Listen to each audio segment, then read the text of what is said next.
a special meeting of the Groton Board of Education being held on Monday, January the 12th at 6 o'clock p.m. It's in the central office, and it's being held in person and online.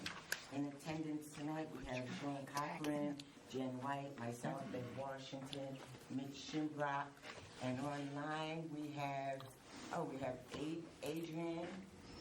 I think that's it. Is that Adrian? Mike Whitney and Jay Whitloff online. Ian should be on momentarily. Okay, he's not on now. That's why I didn't close him. It's on. Right down the time. So it is 6:02, and the meeting's called to order. And we have a lot of people in attendance. Some people I don't know. Hi, I'm Amy Rutolo. I'm one of the supervisors of People Personnel. Okay. Karen Hyatt.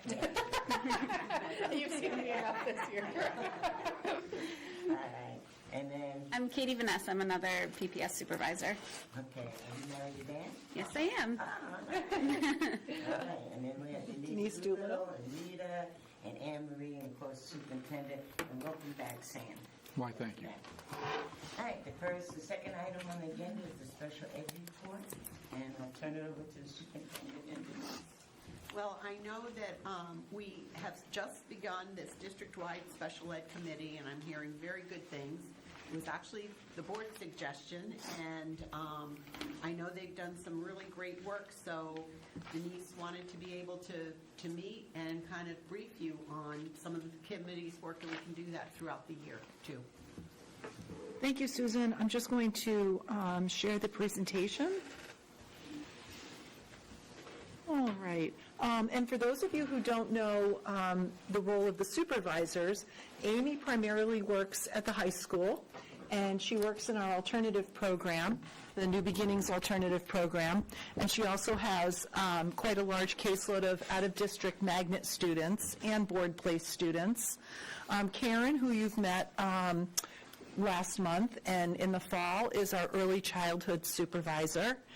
She also has a large caseload of students who are mostly at the magnet school, RMMS, Friendship School.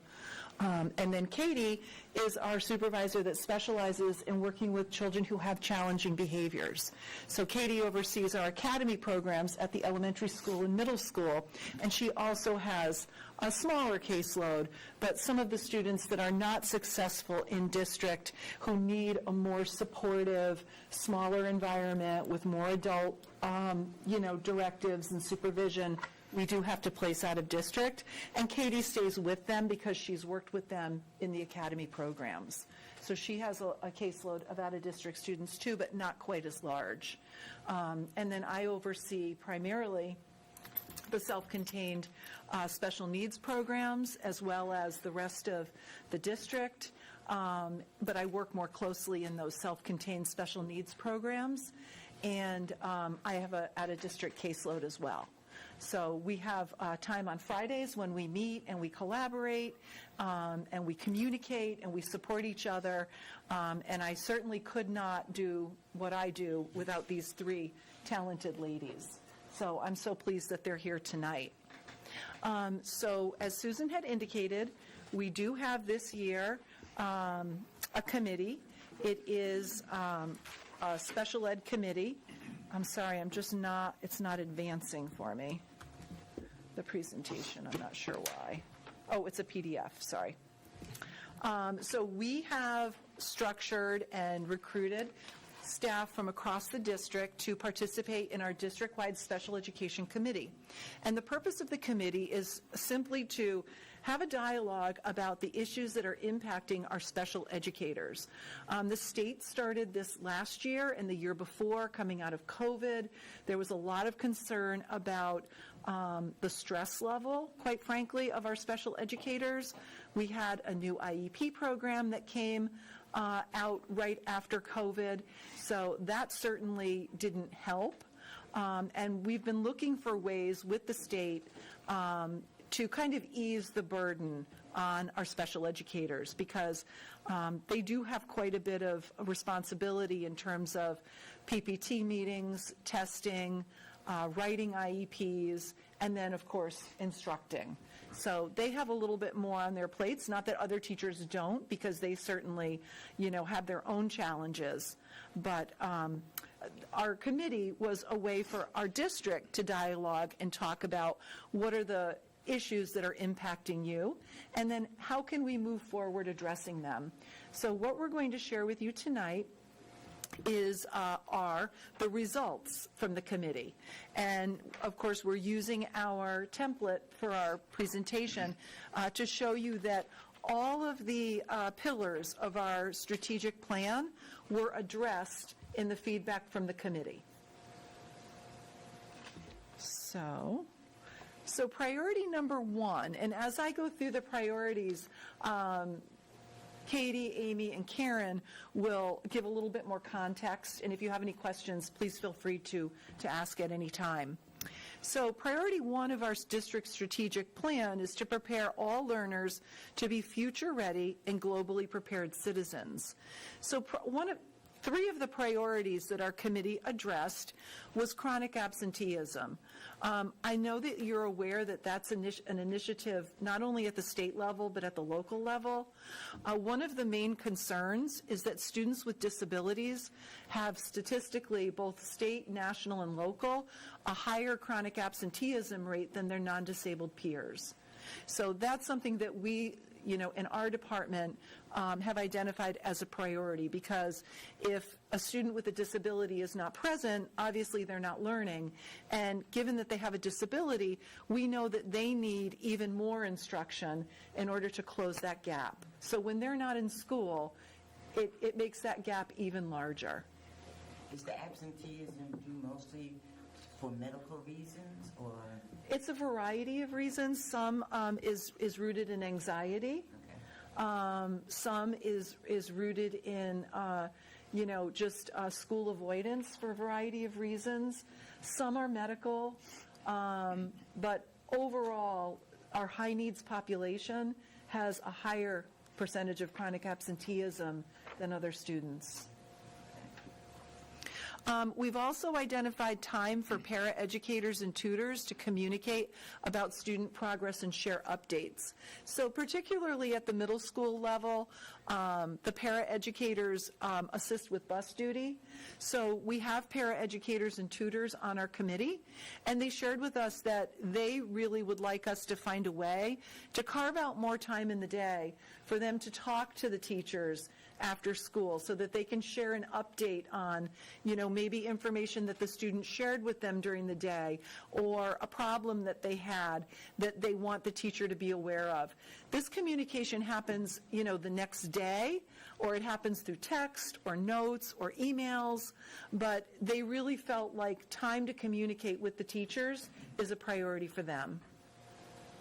And then lastly, we did identify some of the paras, particularly, at one school in particular, they weren't seeing the IEP for the students that they work with.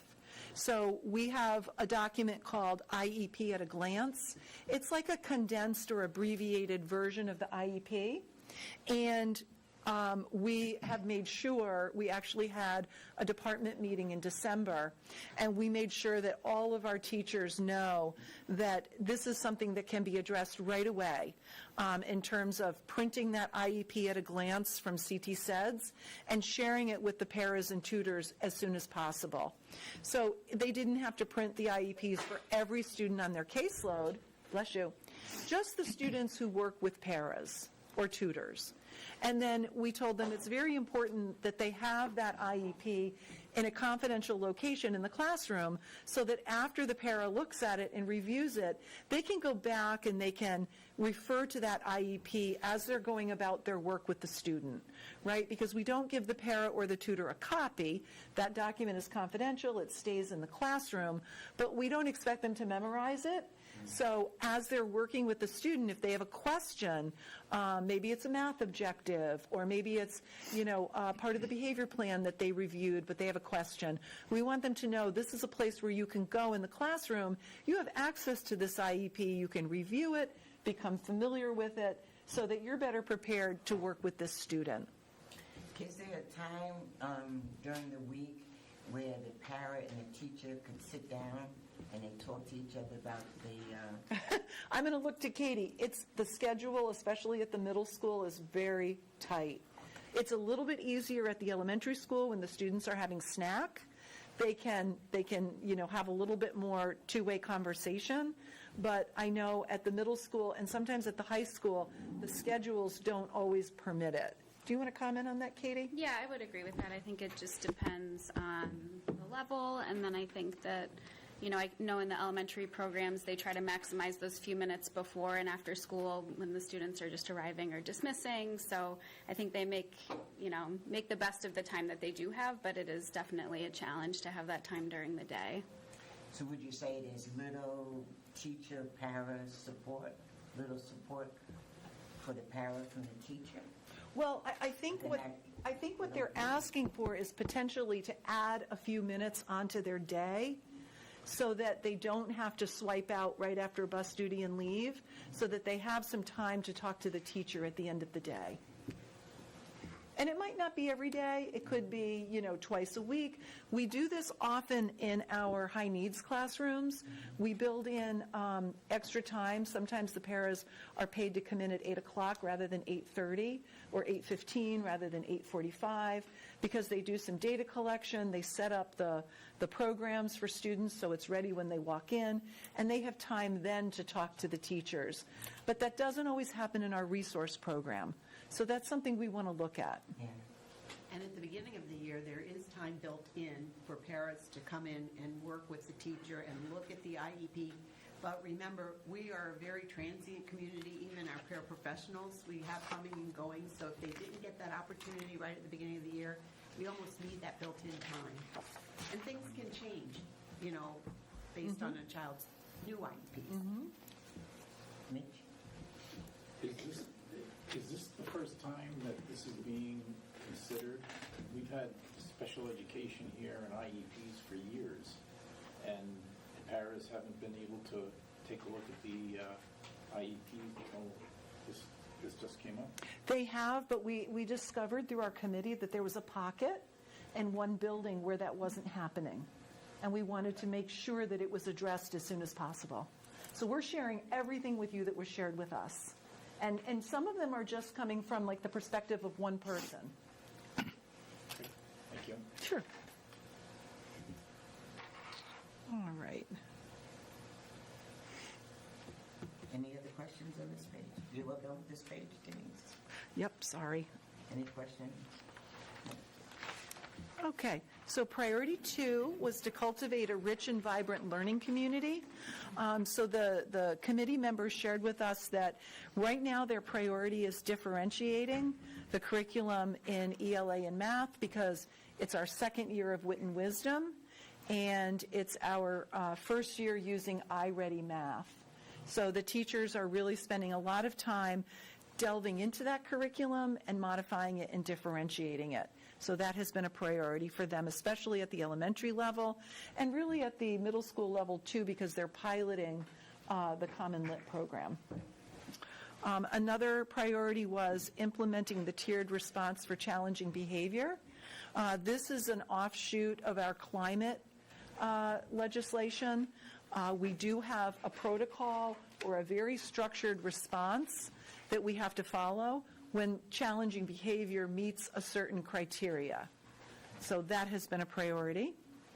The committee also identified our in-district process for when a student needs to move from a general ed program to a more structured or supportive program. So sometimes that process can be lengthy, and I think people get frustrated that the behaviors are continuing. But I'm going to have Katie kind of explain to you, especially in the area of behavior, there are some steps that we need to follow by law to make sure that removing a child from the gen ed setting is the right thing to do. Yeah, so I can speak to the academy programs at the elementary and middle school levels, but we do follow a process of providing supports at, tier 1, 2, and 3, and then potentially moving a student to a special education referral, and providing evaluations to give us a really comprehensive look at what their needs are, and developing programming within the general education setting as much as possible. There are students with higher needs related to behavior who might require additional evaluations, like a functional behavior assessment, creating a really individualized behavior intervention plan, and then kind of looking at those pieces and revising them to see where it could improve before we switch a student to a new building or into a more restrictive program. So it can take some time. So if a student is struggling, we understand that that can be very disruptive to a classroom. But Katie and her team are working through a process where they're trying to develop what's called a behavior intervention plan. And that plan is developed from data, from a functional behavior assessment. And then they're required to implement that plan for a certain period of time. They gather data, they come back to the PPT, they review what does the data say, they determine are these interventions working or do we need to change them. So that is a process that sometimes takes time, but it is a process that we're required to do, and we understand that that can be challenging. Oftentimes, we support the buildings by adding paraprofessional support, or sometimes adding support from our board-certified behavior analysts. They're really experts in behavioral science, and they can support the teams as they're going through this process, in addition to Katie and Amy and myself and Karen. Well, how long does it usually take to do it? That's hard to say because it's really on an individual basis, and it can kind of depend. I can think of one example in particular where we had a student in September who had a behavior intervention plan that we had to work together to kind of update and revise, and then by January they had moved into the program. That's one example, but it's hard to say an exact time frame because it can vary student to student, but it could be a couple of months in some cases. Okay. Mitch? Denise, you had mentioned, oh, sorry, Mitch, go ahead. Okay, thank you. What percentage of students that you use this with actually benefit from it? Did you see improvement? Oh, you mean they stay in their original setting as opposed to moving to a self-contained classroom? Yeah. That's a good question. Yeah, that's a really good question. I guess I'd have to know how many students have behavior intervention plans. It's probably a lot. I think the number of students with behavior intervention plans in the district is far higher than the number of students who end up in our specialized programs. So there are students who are successful with those supports who don't require a program, but a specific number, I couldn't speak to that off the top of my head. Yeah. Okay. Thank you. And I'm sorry, and that's also why we have school psychologists and school social workers and our guidance counselors. So really all of our mental health staff in the building support that student and that team because they're part of that team, and they're really, really important members of that team because they're able to make changes, day to day, hour to hour if they need to. Thank you. I just have a quick question. You had mentioned that you kind of have to reassess how the program's going. Is there a timeline for how often that, or like benchmarks for how often you're doing that? Reviewing data on a behavior plan? Yeah. I would say roughly 3 to 6 weeks, but usually it's collected on a daily basis throughout the school day, so the teams have an idea day to day what they're seeing from the students, but we want to have enough time to show if the plans are working or not working or how the student's responding to it. Okay, perfect. Yeah, I think that's kind of some of the data that Mitch was looking for, like how students are responding to the program. Yeah, and we support the buildings. So if a principal calls us and says, we have, a big problem, this is not working, then we respond. And we make changes if we have to. That's appreciated. Yes, right away. Most definitely. Yeah, I guess he did answer my question because I was saying, like, you have to go through a process, but if something is Emergency. an emergency, do you have a right to override an Yes, interest? we do. We Yes. do. Yeah. Okay. So the next topic, that was generated also addresses the classrooms that we're talking about for students who either have cognitive delays or, significant autism, spectrum disorders, or significant emotional disturbances. Those classrooms are increasing in size. So there are concerns from staff that, we would like to have these classrooms at 6 to 8, and right now we're looking at 8 to 9, sometimes 10. So in some of our classrooms at Mystic River that are for autism, they're not full-size classrooms. They're a little bit smaller than a full-size classroom because they have bathrooms. Well, I don't know if that's why. I think that's just the way they were built. So we are continuously monitoring our enrollment, but the challenge, because of the size of the room, and it does get really crowded and it gets noisy for any of you who've done walkthroughs, but the other factor is that we have a highly mobile population. So when we have a student who moves in, which happens very frequently, and they have an IEP, an individual education plan, that includes placement in a special ed classroom, we have to provide that level of support. So we do, and we very much value and are grateful to our military families, but there is also an exceptional family member program that families can apply to, and they can request not to be transferred. They can request to stay in Groton. And we find that many of our families do request to stay in Groton through the exceptional family member program. So most districts have a really stable population. Ours is continuously changing, and we get IEPs from lots of other states like Florida, Hawaii, California, and we have students come in that require this level of service, and we have to provide it, but we don't have them leave as often. And I think it's wonderful that we have the exceptional family member program, but it makes it a little bit more challenging for us in terms of our enrollment. Do the IEPs usually come with the student? Yes. Have a problem getting them?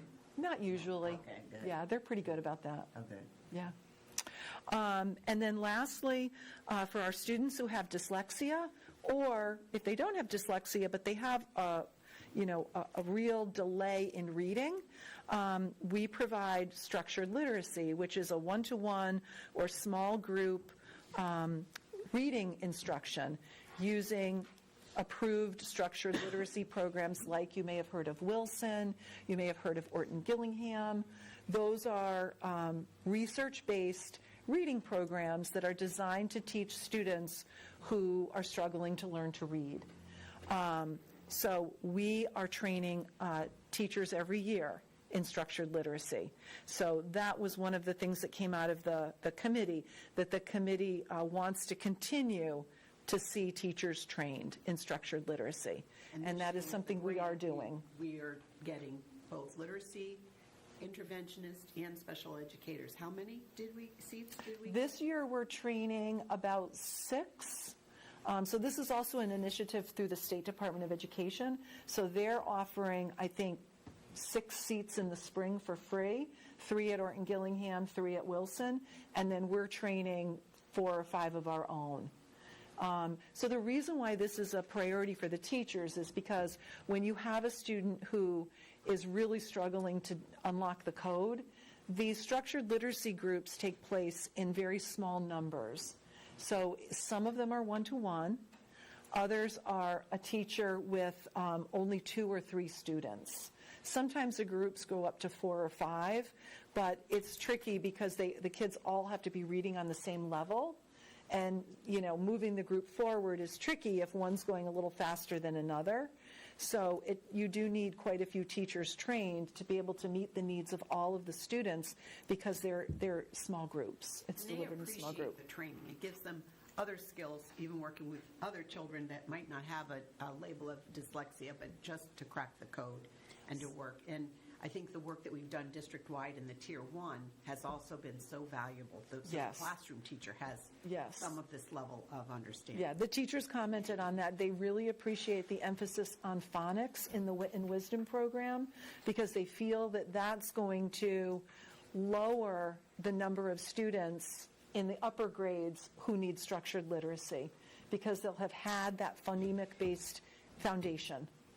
Because really what structured literacy is doing for students in grades 5, 6, 7 is we're teaching them phonics. We're going back to the beginning and helping them decode and identify, with word attack skills. So we're really... I ask you to define structured literacy. Sure, it's systematic, science-based instruction that's explicit. So it's very clearly taught in terms of, this is a closed syllable. CAT is a closed syllable. And the students learn to tap out the sounds. They learn to practice the sounds. They learn blending. They learn segmenting. And then their instruction, progresses to open syllables, closed syllables, diphthongs, digraphs. They learn all those rules in terms of how to decode a word, right? We're not looking at the picture. We're not guessing. We're using our knowledge of phonics. Mitch? Is there a relationship between the students that need help with reading and those that are special ed? Well, so Katie referred just a minute ago to the 3 tiers. So we have Tier 1 is general education, and that's where 80% of our students are, ideally. Tier 2 is supplemental instruction, and that's where about maybe 15% of our students are. And then Tier 3 is intensive instruction, which is where most of our special ed students are. So we have intervention services in Tiers 1 and 2. So if a student is struggling with reading, we would generally provide some intervention services first and see if they start responding. And if not, they would increase it. And if that still doesn't work, so we look at increasing the intensity and the frequency. And if not, then we would consider a referral to special education. But if we have some of our interventionists trained in Wilson and Norton Gillingham, they can start to apply some of those strategies at that Tier 1 and Tier 2 level. And they really are doing that now. Like they're reteaching UFly, which is our phonics program. They're reteaching that in their small groups. And they're doing a lot of word work. So they're doing a lot of the structured literacy strategies now through Wit and Wisdom and UFly. Okay, thank you. Sure. Jen? So Denise and staff, so it's great when we get the kids and then they stay, like through that exceptional family program, let's just say. But how do you integrate kids that come in and get them up to speed as like the kids that we've had for maybe 2 to 3 years? Like how does that work, I guess? Well, an IEP is an individualized educational plan, so we really look at where is that student when the student comes in, and where do we want that student to be in a year. Okay. And then we monitor their progress, but it's really an individual plan, and it's individualized instruction. So you may see students in a group because they're working on the same goals and objectives, and they're instructionally at the same level, but we do look at each student individually. Okay. And we talk to families. Families are very helpful in the transition process. Yeah. And No, the I goal just- is always to get that student to grade level. Yeah. That's always the goal. Some students, they get to grade level at varying, times. It's really individualized for the student. So if they do hit grade level, do they sort of graduate and then move out of the program? Is that, okay, We've had a lot of graduates, actually. Yeah, that's good. yeah. Amy just had a graduate this week. Adrian? Oh, yeah, thank you. And thank you for this presentation or an update on what the committee's doing. You're I'm welcome. just wondering, has there been any official staff or parent surveys regarding special ed services? So I'm talking about and how the committee's goals and objectives were formed. Was there any outside involvement in what the committee might want to discuss? In terms of parental involvement? No, we had In terms of community involvement. I'm sorry, I didn't mean to interrupt. So it was a board, I mean, I don't think that we've had any board discussion on the special ed committee, and board members, as far as I know, weren't offered any options to cite concerns or questions that we had with the special ed committee. Though I know that somebody had mentioned having a committee, but really it hasn't had any board involvement to allow any other questions. So I guess I'm wondering, outside of the things that that you had come up with on ideas on what the committee should look into, did you look at anybody else or ask anyone else's opinion on what we might want to look into for special ed services? Sure. Kind of a more global district-wide. Sure, we didn't come up with this. We met with the superintendent and the board chair to develop the goals for the committee. Oh, all right. So, but it was relatively limited to just the board chair and superintendent. So, I guess at this point, I personally am very excited to hear about this committee. But some of the things that the committee's discussing, I've been through the whole presentation. I'm going to be out of reception here pretty soon, which is why I'm asking this now.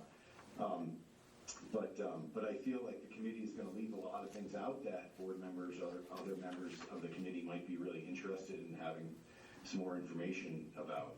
So I'm wondering if we can have a survey of, maybe, caregivers and parents and guardians and staff on the special ed services in general for the district and concerns to try to grapple how we are doing in the views of parents and other staff members where they might be able to, to respond, in a survey format where they don't have to actually, say something, in front of the committee. Well, we have an annual survey for our school climate. We could certainly look at adding questions to that survey. I guess I would just ask the chair if she would just entertain if we have, board consensus that this type of survey might be more important to happen as part of this committee, because we are talking about, 21% of the student population and probably almost 30% of our budget is for special ed services. So, and I'm just guessing on that, but I think that's about right, 30% of our budget. So that's why I'm asking if we can do that survey to kind of to focus in on other things that might be of interest in the community in case the committee members haven't already come up with those ideas. Yeah, the only concern I have is right now we're trying to lessen the load on the special ed teachers in terms of their burnout, their level of exhaustion, and I wouldn't want to, I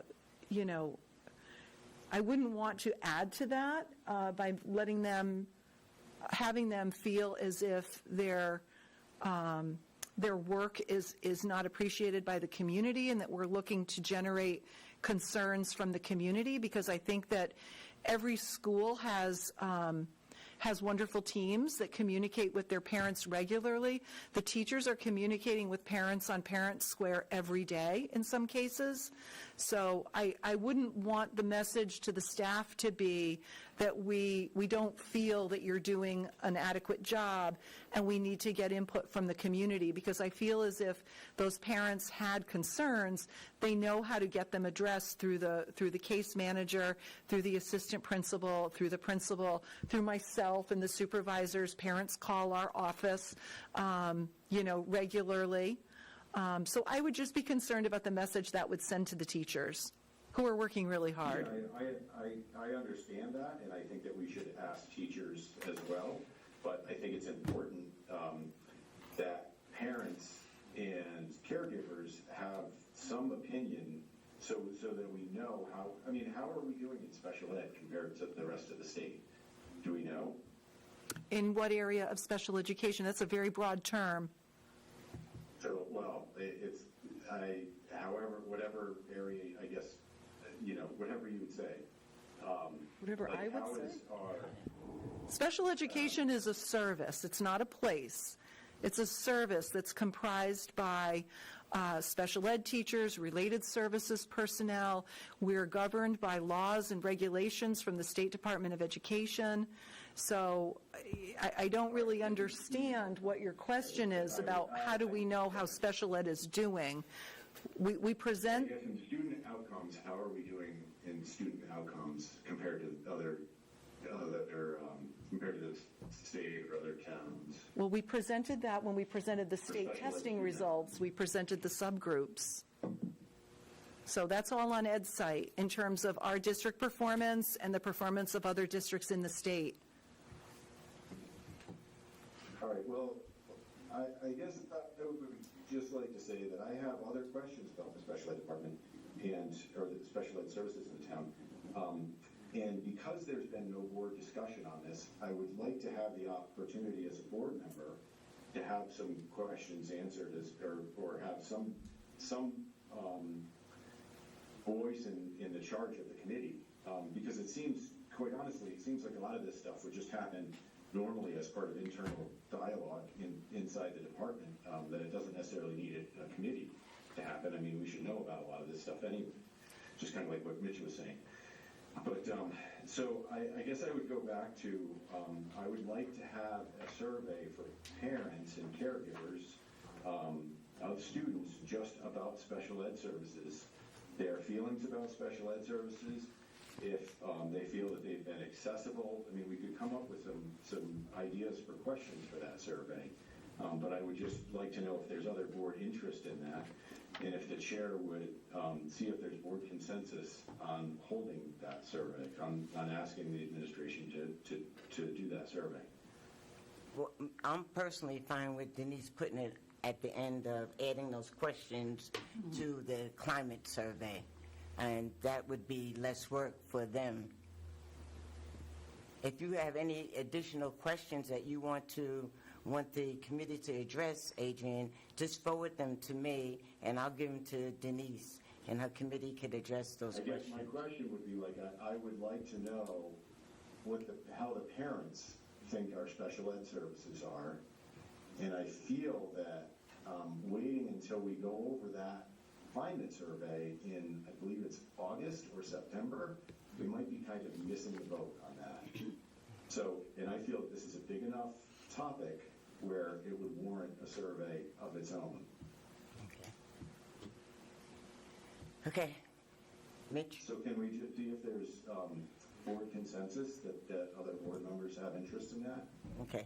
Mitch? What would we do with that information? It would help charge the special ed committee with things that the board feels are in the interest of our district. So there's a lot of things that the special ed committee is charged with, but to me, it seems like they're mostly internal things, like things that the administration would just be doing internally anyway. I have some questions from the outside. Okay, thank you. Ian? Thank you. Yeah, I would just, I'm in support of Adrian's request for a consensus, and I'd also be in support of a survey of parents that are who have, or caregivers that have kids who are receiving special ed services, and to see what specific feedback we can get that are service specific. The information exists to be able to reach out to them directly, so I don't think it should be folded in with a climate survey. I think it should be its own thing. I think there's ways to go about doing it that, it's not confrontational, it's about just closing the feedback loop and making sure that, the point of service is, we're hearing back directly from them, and, and the committee can address any concerns that come up that way. Okay. Thank you. Dr. A, I'll get to you. Let me call on, Hi, Amy Rotolo. I was just wondering if there were other districts that were completing this survey, and are we going to look at a broader group also of like other teachers or other departments, or are we just singling out special ed? So is this just like a Groton-only request, or is this like other districts are doing this as well? good question. I don't know the answer to that. I can speak from the district, because it's only my second year in district, that I came from as a special ed supervisor. We did, maybe a couple years before I left, add it to the climate survey at the end of the year, which was really helpful to get all of that information, but it wasn't a separate survey. Dr. A? To say that I'm quite unclear about exactly what this survey, what the purpose of the survey is. I don't know what information we're really looking for through a survey like this. And speaking as a former principal, I know that I have had, and I'm sure that all of the principals across our district now would say, I have had so many conversations with parents who had concerns, and we would talk them through, get answers for those parents. And I've never experienced anybody who walked away and said, I have no idea what that woman is talking about. She didn't answer my questions. The special ed department didn't answer my questions. We have rich conversations all the time about those special ed services. So I'm really unclear about what the problem would possibly be. Okay. Thank you. Mike? Thanks. I'd support adding questions to the annual survey, because I think you'll find in some cases that there are areas of excellence, and like we have in the survey, and some areas that probably could use some growth, probably sometimes through more funding, by the way. And so a few questions of that would be useful. Separately, or in conjunction, I think for this year, given that this special ed committee is just off the ground, having a targeted survey just on special education, more extensive with more questions to parents and as appropriate age-wise to students, would be very useful in kind of setting not just a broad charge, but like action items going forward. So I think that's really important to, in that we're getting this committee off the ground. We did something similar, like we probably should do this again, but we had that foreign language survey when we were looking for major changes in that programming or considering it. And in this case, we've got a new district committee, which seems like it'll be quite helpful. Let's get that charge going with input from parents and students. Okay. So I guess I'll do a consensus about the survey. And I guess, Denise, you would be in charge of making up the questions for the survey and getting it completed. Mitch? Is this survey just going to go to special ed parents, or is this going to go to all parents? Well, I mean, I'm just, kind of thinking of this off the cuff, but if we were to add some questions at the end of the climate survey, we would probably say, if your child receives special education services, and then, ask the question. So there would be an answer for, this doesn't apply to my child, for parents to select, if it doesn't apply. Because we do have responses, that, doesn't apply to me, or not applicable, or I don't have an opinion on this question. So who does the climate survey go to? I'm not familiar with that. So Everybody. I coordinate the climate committee. I'm the district climate coordinator. Okay, thank you. And we do get a lot of good valuable information on it. We do. And specific, Mm-hmm. to the schools as well, so. Yeah, I feel like there are a lot of questions on the climate survey that overlap, and I don't know what Adrian's concerns are, but we do ask the parents, do you feel comfortable talking to your child's teacher? Do you feel like you can go into the school and you're involved in your child's education? So we do ask parents quite a few questions in the survey about their ability to work with the school staff and be a part of the school community. So I guess I would just need some guidance in terms of, what additional questions, what other information would we be looking to ascertain? Can I ask one? Yeah, go ahead. The teachers regularly meet with parents of the special ed kids, right? Yes, thank you. I was going to say that if at any time a parent has a question, a concern, or they're not happy with their child's program, they can request a meeting that's called a planning and placement team meeting. So that's an individual meeting with just that parent and the administrator of the building, the special ed teacher, the general ed teacher, and any other support staff like a school psychologist, a speech pathologist. They meet just to discuss that child. Okay, so I guess where I'm going with this is you must have some data now on how happy people are with the program based on that. Well, I can tell you that when people are not happy, we tend to get involved. And some of the things the teachers have pointed out, like the time it takes, I've heard parents say. Yeah. So a lot of these things do overlap with what the teachers are pointing out Yeah. to us. So And we- we're going to try to work on that to smooth that trend. Yeah. We're not just going to let it sit. We really want to do Right. something about these concerns. Right. You know what I mean? Right, so we assist, sometimes there's really challenging things that you're grappling with, so we come in and we assist. Maybe it's, contracting with an outside evaluator, a clinical psychologist, a clinical, a psychiatrist, someone to give us more information when we're struggling. So we support teams in that way. But yes, there is a vehicle for parents to get more answers if they're struggling.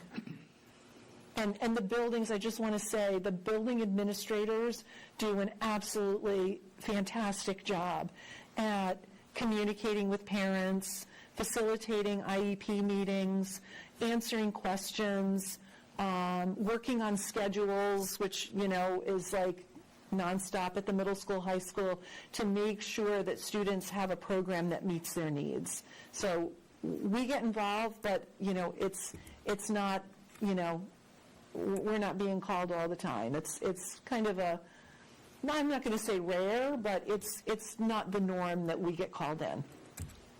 Okay, thank you. Jen, did you have anything to say? I did, like, a couple of different things, like trying to understand, like Adrian's concerns, like questions and stuff. So if we were to do a survey, right, we already get results that include English as a second language, special ed, and low income, and we categorize those three. We've received multiple presentations on that, like satisfaction, ability to talk to teachers. So I'm trying to understand what beyond that we're trying to accomplish. And then second of all, like the question I have, and maybe it's more like a little bit of a compromise, having a survey, but after an immediate discussion. You know how, like you say, you meet with the parents?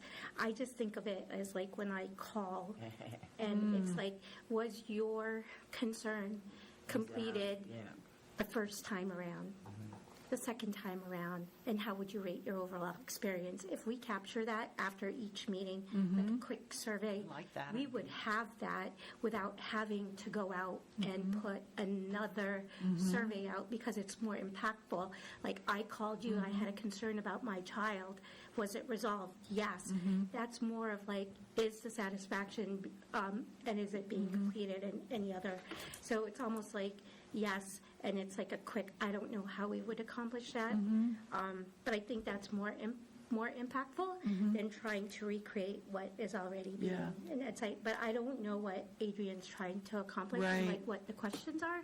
So maybe, you know, if we can hear, like while Yeah. he's still on, you know, So, understand that. so thank, I've had my hand up for a few minutes now. Okay. I can- Well, you already had your turn to speak, so just hold on, because Jay didn't have a turn to speak, so I know you really want to do this, so just hold on. Go ahead, Denise. oh, I was going to say, I've heard of an exit questionnaire after a planning and placement team meeting. That is definitely something we could look into, because I have heard of that. I don't know how widely it's used, but I would like to learn more about that. Have you guys heard of that? Yeah. Jay? Yes. First of all, I personally don't have any concerns that we're going to get a great deal of critical feedback, and I don't want the teachers to think that we're digging for that. I certainly don't think that's the what we're digging for. I think it is appropriate, since we created this committee, to sort of set some goals that include the parents. But by the same token, this is a very individualized experience for these families, because there's such a broad range of educational outcomes based on the student. As Denise said, it's an IEP.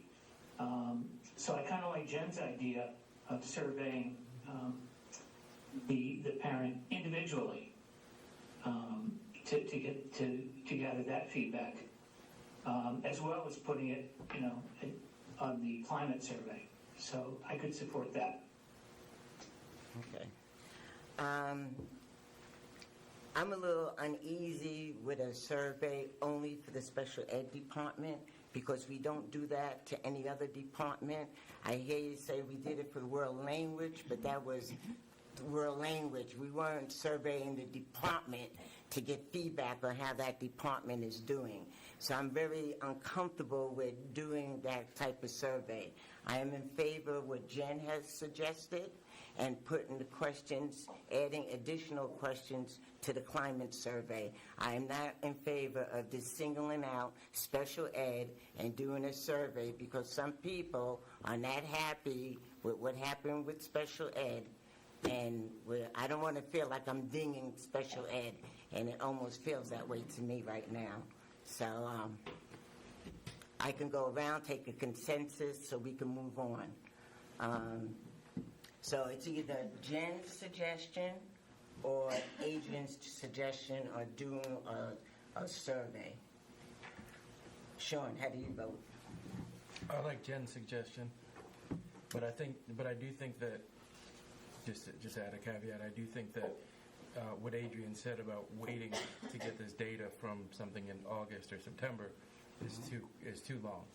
Okay. If we want to make some changes and evaluation of the support we're providing, I think we need to be able to put something in place pretty quickly. Okay. We could look into that. Jen? I'm okay with my idea and like what Sean just said too. Okay. Just this one time. Okay. Just because it's starting, not all the time. Yeah, not all the time, just because of... Mitch? I like Jen's idea. Adrian, Jen's suggestion or your suggestion? I would like to just comment a little bit, because I did make this proposal, and then there was a lot of comments in the middle, and I didn't get a chance to respond to all that. But as far as questions, I just jotted a couple down really quick. Do you feel the district was proactive with recommending special ed services? If you have a child with an IEP that wasn't referred from birth to 3, did the school make the referral, or did the parent or caregiver make the referral? Does your school communicate frequently enough on changing special ed needs for your child? So questions like that to help understand the parent's view. And quite honestly, I feel like we should just put the special ed committee on, if we're going to do it as part of the climate survey. So I feel it's pretty important to know And we could also have some questions from staff to have some of their feedback on how they feel like special ed is being administered in the district. So, and I think everyone knows I'm not, or I shouldn't say everybody knows, but I would not be doing this or have any interest in individual staff member, in comments on individual staff members. It's really a global, how are we doing in special ed? To the parents and caregivers that have had kids in special ed or may, or currently have them in special ed, do they feel heard? How are we treating them? So those are just some ideas of things that can be on the survey, and I'm going to stick with, I recommend that we do the survey now while the special ed committee is, where there is a charge of the special ed committee. Okay, thank you. Ian, how do you vote? Jen's idea or Adrian's idea? Well, I could be in support of Jen's idea, but I like Adrian's questions, and I think overall, like, we could definitely move in that direction as far as it being part of the climate survey. But I like the idea of having like an exit interview for anyone that calls a PPT, and that would be one area too. That's one question that I would have interest in it is how many PPTs were prompted by the parent versus how many prompted by the staff. Just as comparative analysis. And one thing I just want to throw out there for conversation's sake is it's also important to remember that not all IEPs are designed to address the students' needs to get up to grade level. Some students are already at grade level and they have other needs that require individualized attention in order to achieving at a high level. A lot of our high-level students do have some supports in place, so that is important to remember. So thank you. Thank you, Ian. Jay?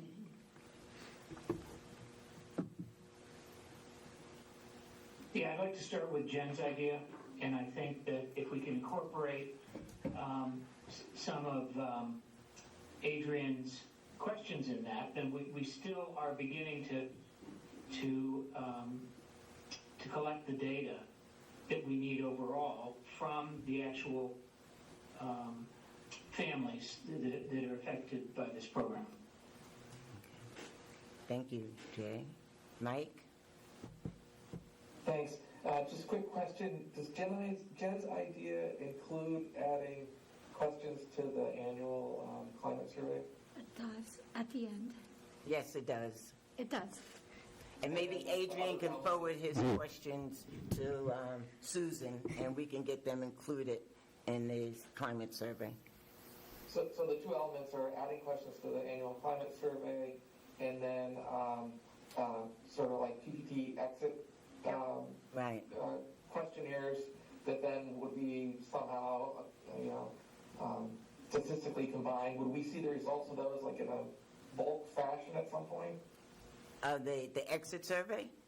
Not the individual ones. Don't want to see those, but like after a year or so, like what does that look like? Yeah, we can put it on the Board of Ed template, so we know specifically what month we'll be asking Denise to come back with that information. From the exit. From the exit survey. Yep. Great. So I'll support Jen's, and I'll say because we are trying to add something to that annual survey, it would be a good time to pilot those questions early, ask a few more than we might want on the actual survey, and that'd be a way of getting information a little earlier for this year, but also getting better questions that we kind of want to ask standard every year. Okay. If you have any questions, this is for all board members, that you would like to see on the survey, on the climate survey that deals with special ed, please send them to Susan, and then she will give them to Denise. Okay? Don't say in July that your question was not included if you did not send the question in advance. Okay? All right, so it looks like... Andrea. Darlene, can I ask me what I think? Now, Sean said he didn't care what you thought, so I just went by. No, I'm just joking. I did not say that. I apologize. No, Sean didn't say that. I'm not sure you want to hear it anyway. So, of either of these suggestions, it's like when I get a thing from CBS, tell us about your last experience, please. And I share your concern, Beverly, about, we don't put out a questionnaire about what did you think of your child's experience in history with the history department. That's ridiculous. Yeah, we don't do We that. don't have any other department. And historically, if you know anything about Groton, you know that families move to Groton. This is something that I've heard over and over in my career in Groton. Families move to Groton because of the special ed services and how fine they are. And they stay in Groton. They request to stay, if they're military especially, they request to stay in Groton because of special ed. So I think that special ed speaks for itself. That's all I have to say. Thank you. Thank you. I think Jen's idea is like a compromise, and that's why I'll go with Jen's idea. I am against the survey myself because like I said, I think it's singling out special ed, and like I said, we don't do it to any other department, and so I'm really uncomfortable with the idea. But with Jen's idea, like we do, how was you just talk to T-Mobile? How was your experience at the resolve? Okay, I can go with that. Do you all feel, can I ask the supervisor, do you have something to say, Jen? I mean, if we don't want to just do it for special ed, we could do it for any teacher interaction, communication. We just gather the data, right? And then we could, when we're looking at the data, segregate the special ed conversation versus like a math question or something in general, if there's that uncomfortableness. I'm okay with surveying it because these, in some cases, not all cases, right? Like these are like our students who need the greatest support and may not necessarily always get the support structure they have at home. So if there's anything that we can do to help them advocate to get better services, that's where I'm coming from, not necessarily a penalizer looking down or like criticizing special ed. It's just helping the people who need the most help, and that's how I view it. So please don't ever take it as like, oh, I don't think special ed's not doing a good job, because like what Dr. Ackerman said, we know they're doing a good job, right? So it's just more like giving tools to those families or individuals who, so that they can better advocate for themselves. Thank you. Do supervisors feel okay with what we came up with? Well, I'm just going to, one last thing is that I'd like to say is that, so the Department of Special Ed throughout the state is brainstorming ways to relieve the stress and to recruit more special education people and to keep them, for, retention. And so I'm just thinking as a former case manager or special education teacher, like how would I feel that I'm going to have to put out a survey on my service, and when I know that it is possible that no matter what I do, that I have a contentious relationship or an unhappy parent, and so I'm going to get a survey result. Is that going to make me feel good as a case manager, and then knowing that all of my colleagues are not receiving this? And so, the intention of the committee is to gain, through the state, is gain feedback from our colleagues of what can we do internally to support you so that we can retain these really, excellent case managers. And now here we're going to respond with, you're getting a survey.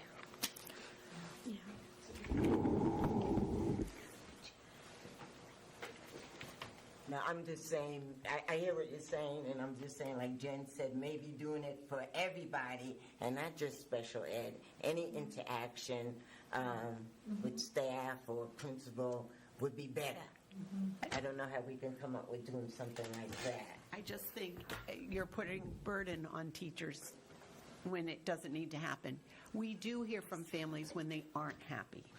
I'm not saying every family, but we do get their feedback, and we do meet with them, and we do try to work together to make sure that their needs are met and their children's needs are met. So I do feel like our community is very good about reaching out to us if they have issues and if they need more support. And I can't tell you how many times I say, I'm here to support you and your child. And All right. could I just add? Go ahead, and then Mitch, and then let's move on. Oh, yes. So our, myself and my team and Susan, our understanding was what we're presenting to you tonight is our action plan.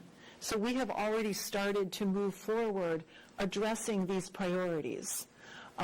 So I just wanted to share that because I know that it was stated, I think by Adrian, that the committee should be disbanded and our focus should be on the survey, but we have already gathered input from our teachers.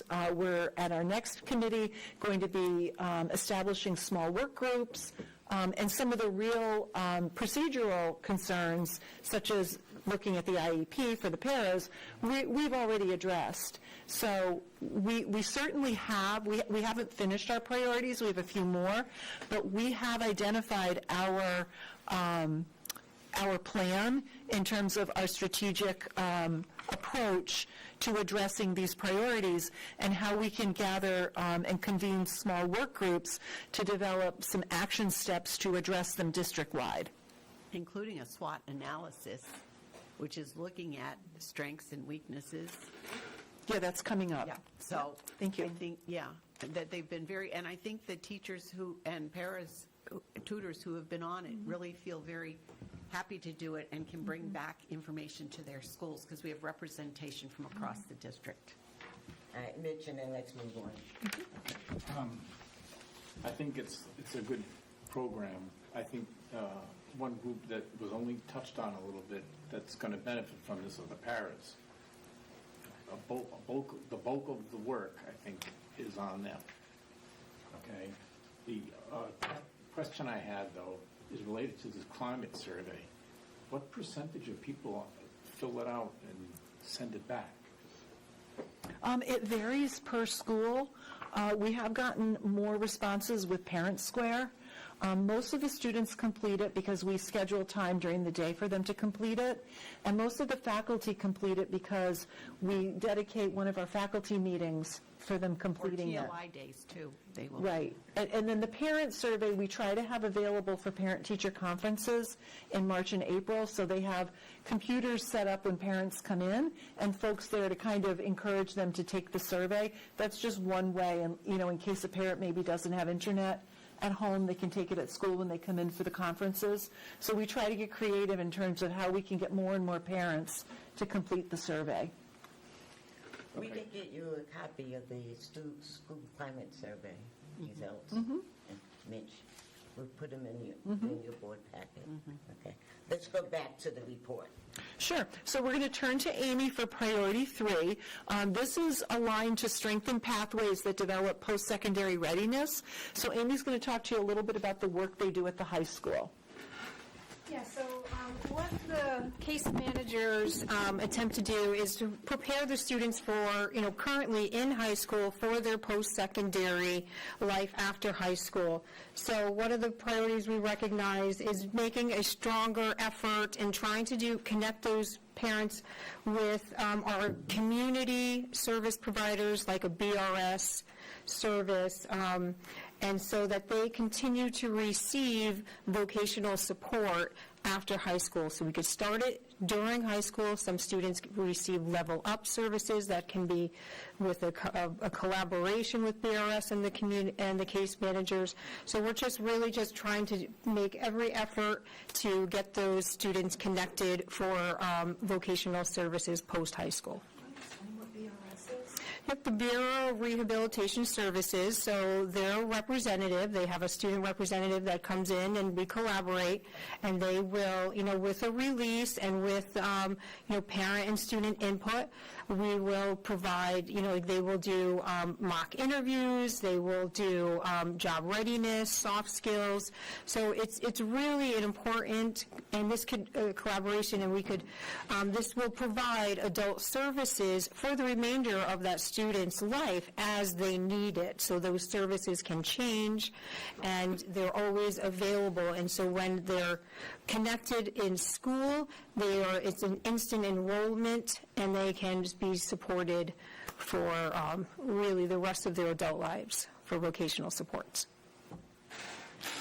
Do you use programs like shop training and ARC and Easter sales? That's more for our DDS students. So there's several adult agencies that take over when students leave the school district. So one is the Department of Developmental Services, that at age 22, they will provide life skills, activities of daily living, and vocational training. And then there's BRS that provides more short-term job seeking and job retention skills. So that's a priority. Sometimes when students get to be juniors and seniors, parents, kind of aren't as present in terms of making decisions because some of our students turn 18 and they decline the services. So we're continually trying to share with them how important it is that they avail themselves of these services because they don't maybe think they're going to need them in May of their senior year, but then in October, after they leave school and they can't find a job, they will probably wish that they had these services. Do we have, do they provide job coaching? Yes. Okay. Yes. And do they do it when the students are seniors, you said? Juniors and seniors. Oh, that's good. I think it's the summer before their senior year. Yes. Okay. So there's a level up program that they could apply to, and that they could participate in that between junior and senior summer. So that's a really important connection, and so we're always trying to get that release, get that connection, and get them together.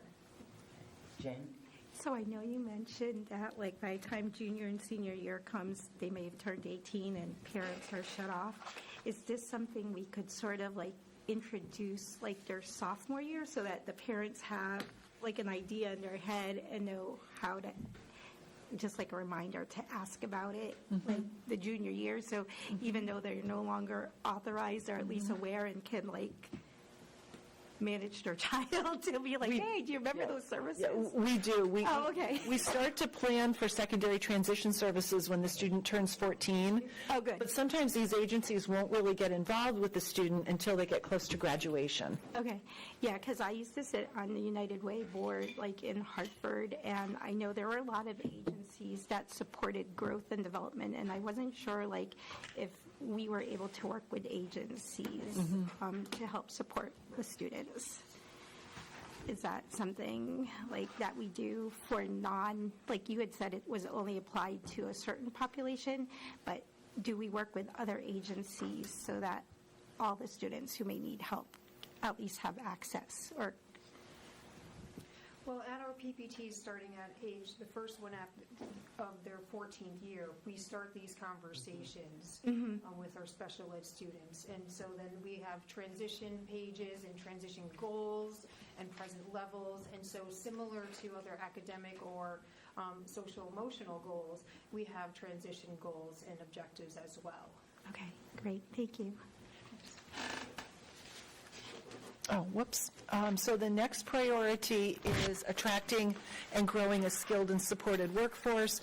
So a priority is to continue to recruit paraeducators. We have the most difficulty recruiting paraeducators at the high school. Couple factors. Sometimes people are, they feel they don't have the skill set to work with teenagers.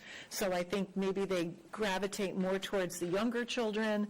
Another concern is that the schedule at the high school, the staff have to be in very early, so if they have young children that they need to get on the bus, that can be a barrier. So it's a little bit more challenging attracting and hiring paraeducators for the high school than it is for the elementary school. So that, excuse me, that's an ongoing priority that we'll be looking at. And then we did share with the board that the state has developed a seed grant. It's specifically to increase special ed educators, and we are still working on hiring our 2 special ed teachers. In the grant, we have 2 special ed teachers and a part-time speech and language pathologist. We've hired the speech and language pathologist. She started December 15th. We had candidates for both of the special ed positions, but they took positions in other districts. So this is for Mystic River and Barnum. And part of what Amy just said, it's very competitive out there right now with the workforce. So we actually had one of our finalists at Mystic River. She was a finalist in another district, and she took that position because the caseload was smaller. So teachers are looking at the work environment. They're looking at the size of the caseload. They're looking at the school calendar.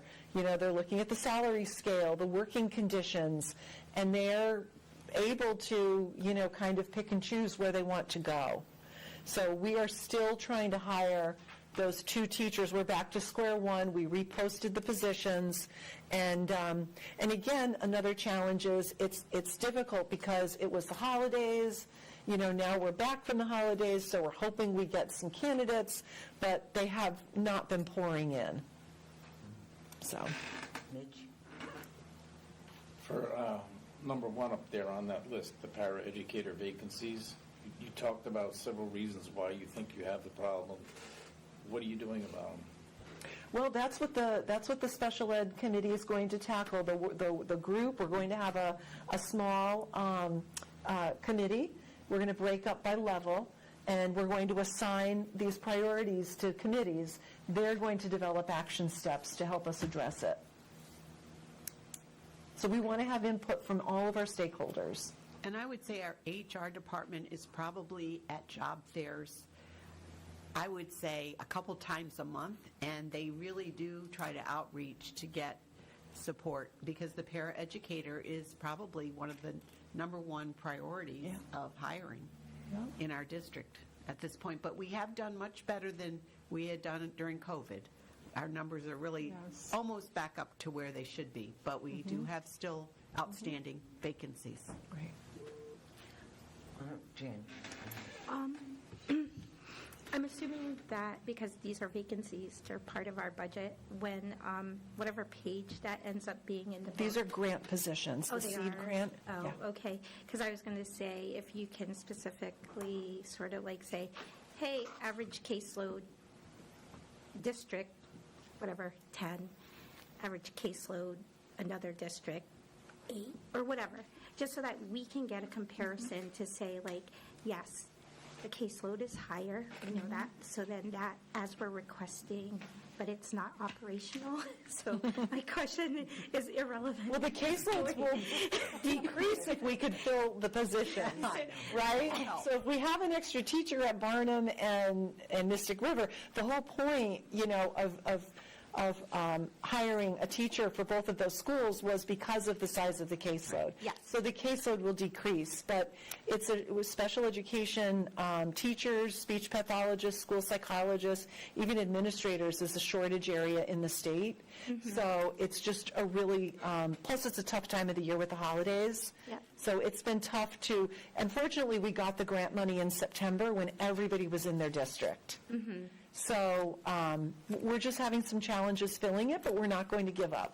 Yeah, no, I don't expect you that you would, but if there's an opportunity somewhere in our budget book that, like, just show that disparity so that, like, when we go up against requesting funding for operational stuff, that we have those details. Okay. If you can. Thank you. Sure. Let me get Ian and introduce him. Ian? Thank you. Yeah, just to build on Jim's question, even though they mean grant funded positions, like we talked about having everything incorporated within the departments of each budget anyway, whether the positions are grant funded or not, just to show who all is in what department, so we're not chasing FTEs all over the place. So I still think there's value in that. And also, while these may be grant funded now, they may not be grant funded in the future. And if we want to get to an idealized, stable state for a caseload average, then we should, incorporate those positions into our operational budget, even if it is with an asterisk saying, well, for now, these are grant funded, and we like to keep them that way. However, there is still a need, whether they're grant funded or not, in order to keep caseloads at a certain idealized level. Thank you. Yeah, good point, good point. Because how long is the seed grant good for? 2 years, 2 this year and next year. Okay, so that's a good point, Ian. Sean? So I work in education, and one of the biggest ways that I find jobs and within my community is through LinkedIn. And we have some of the jobs posted on LinkedIn, but the last time that Groton Public Schools has actually put a post out on LinkedIn about hiring was 9 months ago. Oh. Is that something that we can fix and get something posted out there soon so that we can try to help to fill these very important positions? Even Indeed, at Learn, they said they had great success in using Indeed. Indeed. Yeah. Yeah, there's a lot of They different said they got a lot. Okay, thank you. Okay. And then our last priority is improving operational efforts and fiscal responsibility. So we have an initial referral timeline. So when students are referred to special education, we have to find them eligible or not within a certain timeline, and the compliance is 100%. There's no room for error. So that's an operational procedure that we're trying to tighten up and retrain all of our teachers. We also have program planning between sending and receiving schools. This is another priority that we're working on tomorrow, actually, at our TLI day. So we're starting that dialogue between the elementary and the middle school, between the preschool and the elementary school, and then eventually in February between the middle school and the high school in terms of students who are next year going to be moving schools, so that both of those teams are knowledgeable and can plan the schedule and develop the IEP smoothly. And then lastly, we want to be sure that we're supporting staff in completing the workflow for students who move to Connecticut with an out-of-state IEP. This was a change that the Bureau and the State Department of Ed made this year that significantly impacts Groton Public School teachers, because every student that comes in with an out-of-state IEP across our state now has to go through the initial referral process. So we cannot assume that a student who comes from Florida meets the Connecticut criteria for eligibility. We have to start the process over in Connecticut. And that's new this year, and it's been a real burdensome regulation because we have such a transient district.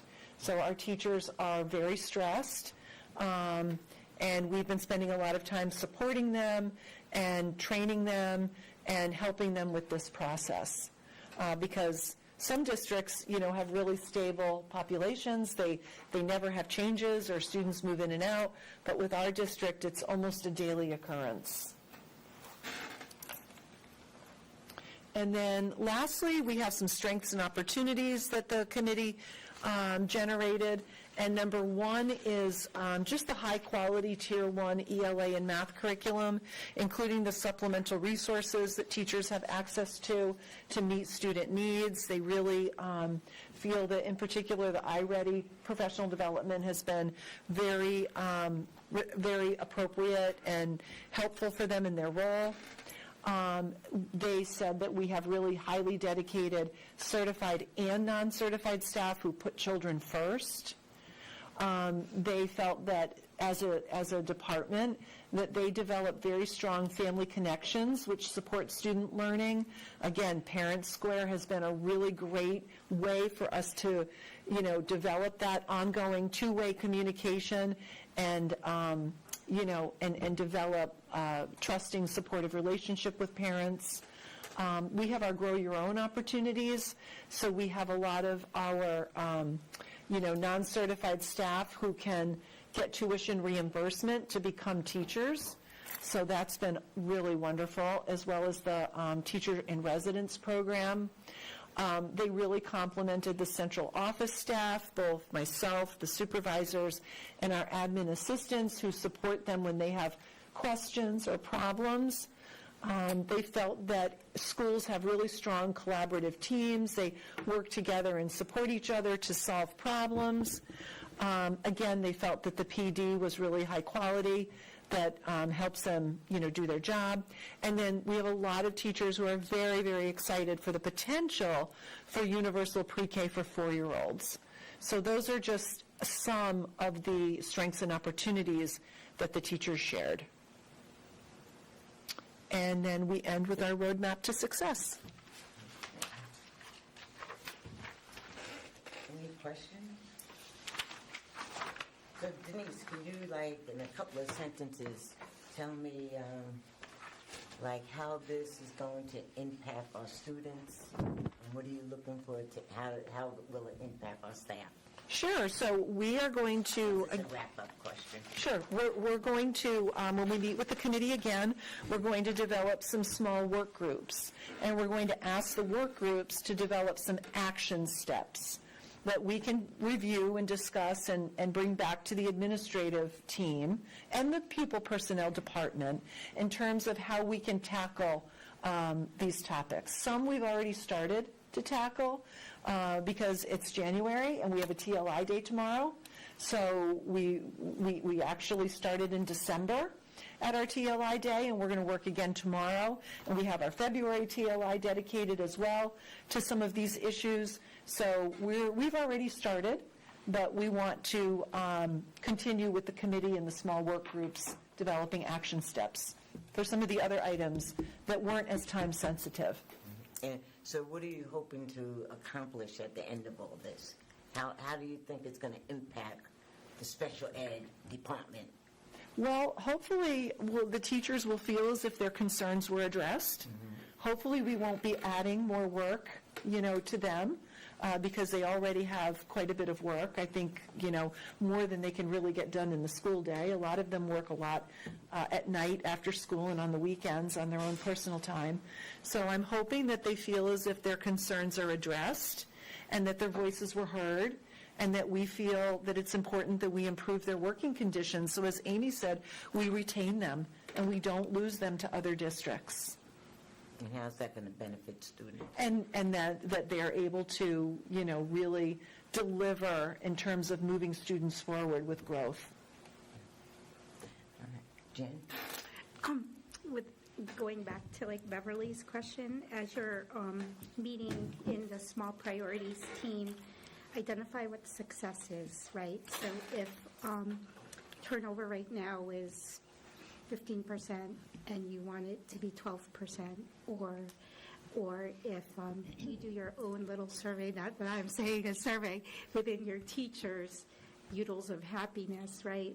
Do they feel like, hey, we lessened a burden on them? Mm-hmm. You do your own internal, not for us, right? Just to make sure that they're happy, right? And that, because I always know that if your staff is happy, it's a nice place to come into work, right? And you want that for everyone. Right. So numbers talk sometimes, and I don't know if I just say that because I work with numbers, but try to identify identify what success looks like for each one, and you determine that. Don't let us identify that for you, and then you can measure yourself how the committee's performing. That's something the committee can sort of decide, or unless Beverly has something else, but that's how I view it. Thank you. That's helpful. Sharon, you have anything? No. Anybody online have anything? Closing remarks? Dr. A? No, thank you. Okay. Mitch, you have anything? I'm good, thank you. Okay. All right, thank you, Thank you Denise. all very much. Okay, thank you. We look forward to having you come back in a couple of months. Okay. Sounds good. Have a good night, guys. Yeah, have a good night, safe travels. Yeah, no, safe travels. Good night, thank you.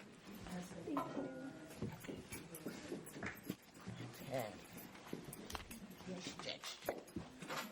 Seventh inning. Seventh inning stretch. All right. Next item on the agenda is the Board of Education Chairperson Report. And I thought this would be something good to have on our agenda to talk about what the board did in 2025. And so the first thing I'd like to do is thank all the board members for their dedication, coming to the meetings. Thank you, Denise. Being prepared for the meetings and asking good questions and keeping an open mind. So that's the first thing I'd like to do. Say, last year, as everybody knows, our budget went in at 7.9%, and the town council cut it at 4 to 4.6%, and the RTM cut it to 4.6% too.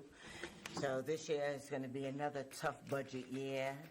So sharpen your pencils and get ready to do some budget work.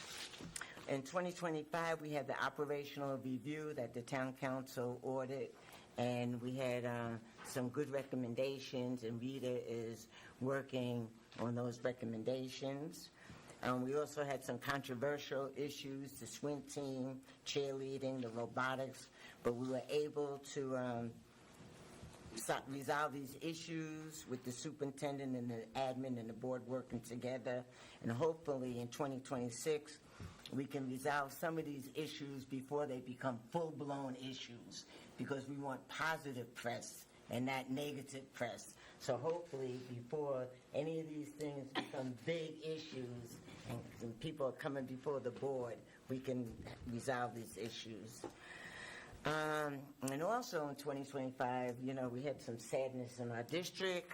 We had two teachers passed away, and another teacher lost their daughter, and then we had a student death too. So we had some sad things happen in 2025.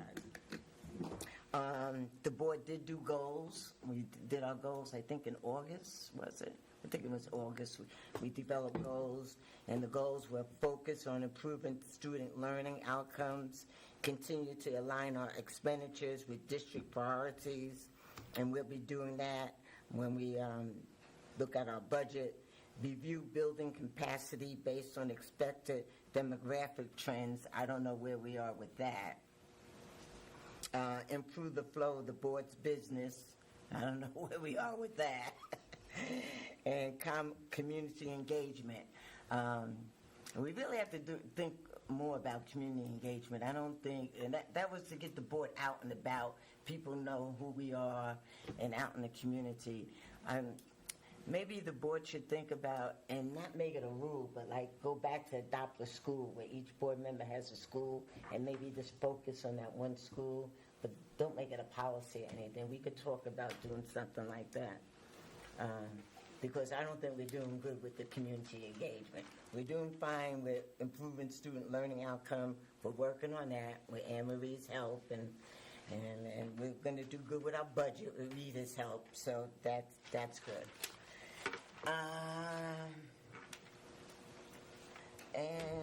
And the next I have is what the committees have worked on. The policy committee in 2025 did prohibition of sex discrimination policy. And these policies were approved by the board. Electronic communication devices, the budget document, prohibition of sex discrimination, transfer of funds, evaluation of coaches, admission requirements, non-resident attendance, therapy dog, school climate, regular attendance, curriculum design and development, graduation requirement, and we had the AI policy. So we did a lot of policies in 2025. The curriculum committee did the middle years project, and you can jump in there, Marie, if I missed something. IB and personal and professional skills course revision, sports/events photography, unified music curriculum, the math plan, advising 2 curriculum, graduation requirements, and curriculum design and development. You did it before you sent it to policy. And that's all I have for that. Anything else? Did I miss something? Okay. All right. Also, in 2025, the board approved the budget, the strategic plan, which we should be reviewing and going over again. And in 2025, we also had some grants approved: Nature Everywhere Communities Catalytic Grant, the Kendall Foundation Farm to School Grant, the Community Education Network Community Wi-Fi Grant, the COPS Hiring Program Grant, and the Office of Early Childhood Smart Start Grant, which is going to the town council tomorrow. And I'll be there. Yep. Susan will be there. And I don't know about the electric bus application grant. We Where have we not at with heard that? about that. I'll have to ask Shannon about where that stands. And for finance and facilities, the best thing we did was hire Rita. and we already had Sam, but we hired Rita. And so that's good. And moving robotics back to the high school. Yeah, that was number one. Yeah, that was great. And the referendum, of course, we didn't have much to do with that, but that passed for the athletic fields. And communications, Parent Square has helped improve the communication between parents and students, parents and staff, so that's really good. And we had a lot of positive press in 2025, so that's really good too. So we want more positive press. The 2026 committee assignments for curriculum, Mitch will be the chair of the curriculum committee. Andrea and Ian will be on that committee also. Policy, Mike is the chair. Andrea and Sean are on that committee. Finance and facilities, Jen is the chair, and Jay and Adrian are on that committee. Athletic field task force, Mitch and Mike will be on that committee. RTMT Town Council, Board of Ed, City Council Liaison, Jen and Mike are on that committee. AGSAGA, Board of Ed Liaison, Jay, Andrea, Adrian, and myself are on that committee. Communications, Jay is the chair, and Jen and Sean are on that committee. The para-educators, Adrian, myself, and Ian, if he still wants to be on that committee. If not, I'll assign somebody else in his place. And I'll be on that one. I'll be on that one. okay, great. Thank you, Ian. And we're meeting this week. I hope you know that, right? Nope, I'm not informed. Date and time? It's Wednesday at 5 o'clock. Okay, thank you. Okay, you're welcome. And negotiations is Mitch, Jen, Adrian, and myself. And we have one committee I just asked John Bird about, and that's the Trails Task Force. I don't know if anyone would like to be on the Trails Task Force. So if anybody wants to do that, let me know. And the Groton Scholarship Committee, I don't know about that. So Jay said he used to go, but the board doesn't have a vote on that, so anyway, so that's that for that. And hopefully with grace and gratitude, like Susan would say, 2026 will be a good year for the board, and we continue to work together and be respectful and civil and thoughtful and all that other stuff and move the district forward. So that's all I have.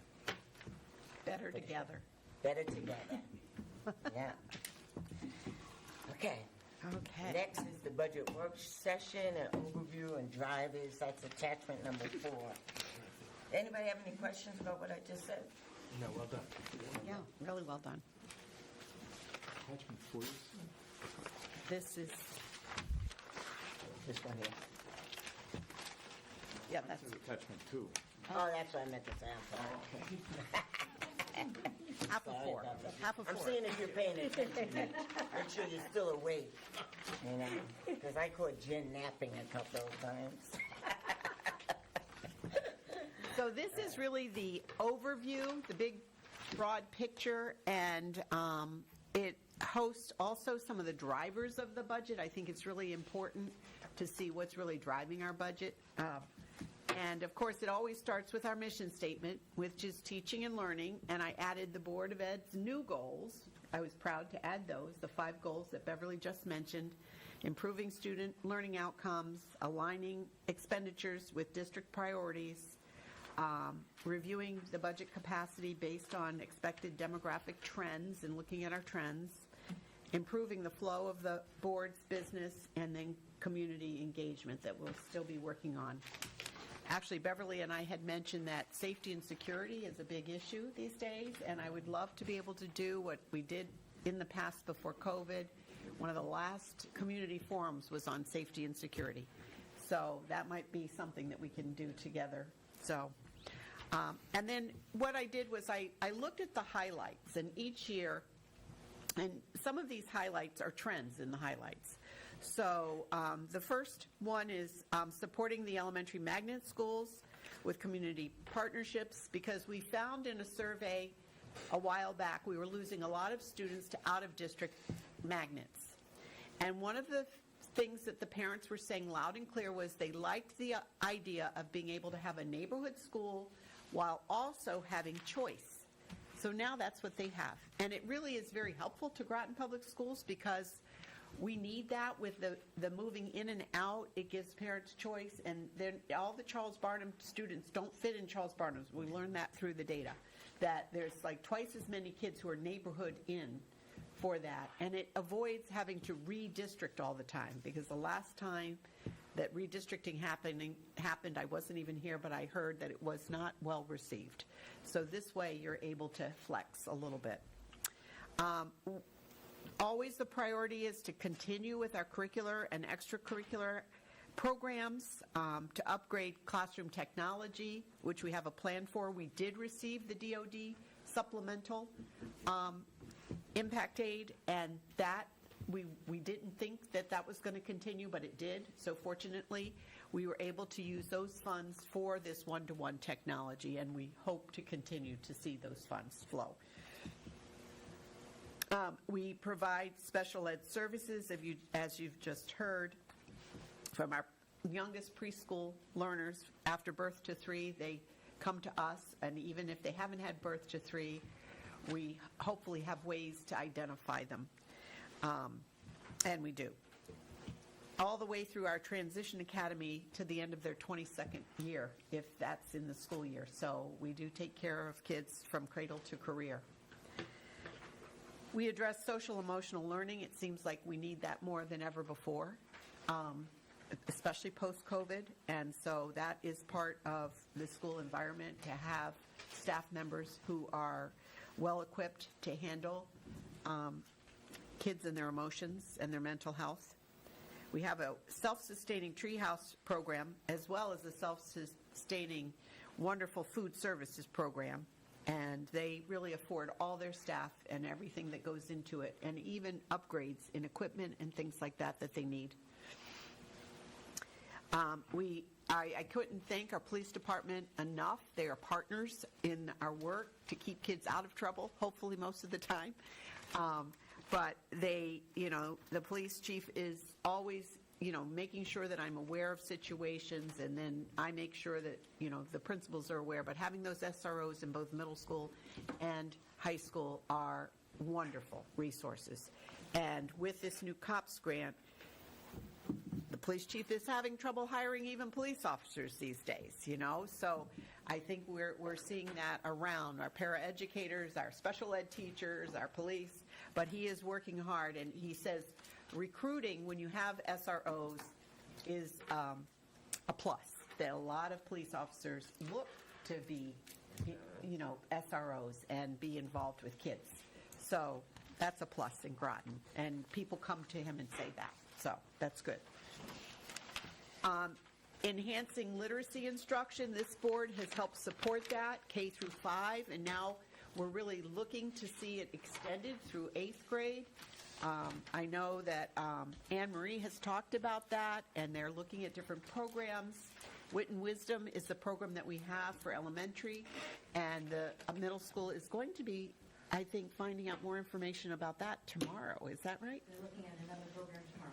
Okay, so really thinking of the K-5 initiative that this board has worked so hard to help support us in literacy and also in mathematics.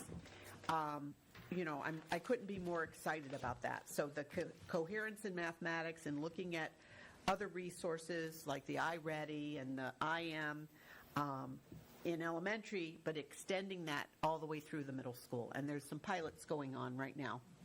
And so we're already hearing from some of our data talks at each of the buildings how successful that has been. And so that's really good to hear. So now thinking K-8, not just K-5, and making it systemic so the kids really have a flow all the way through the middle school.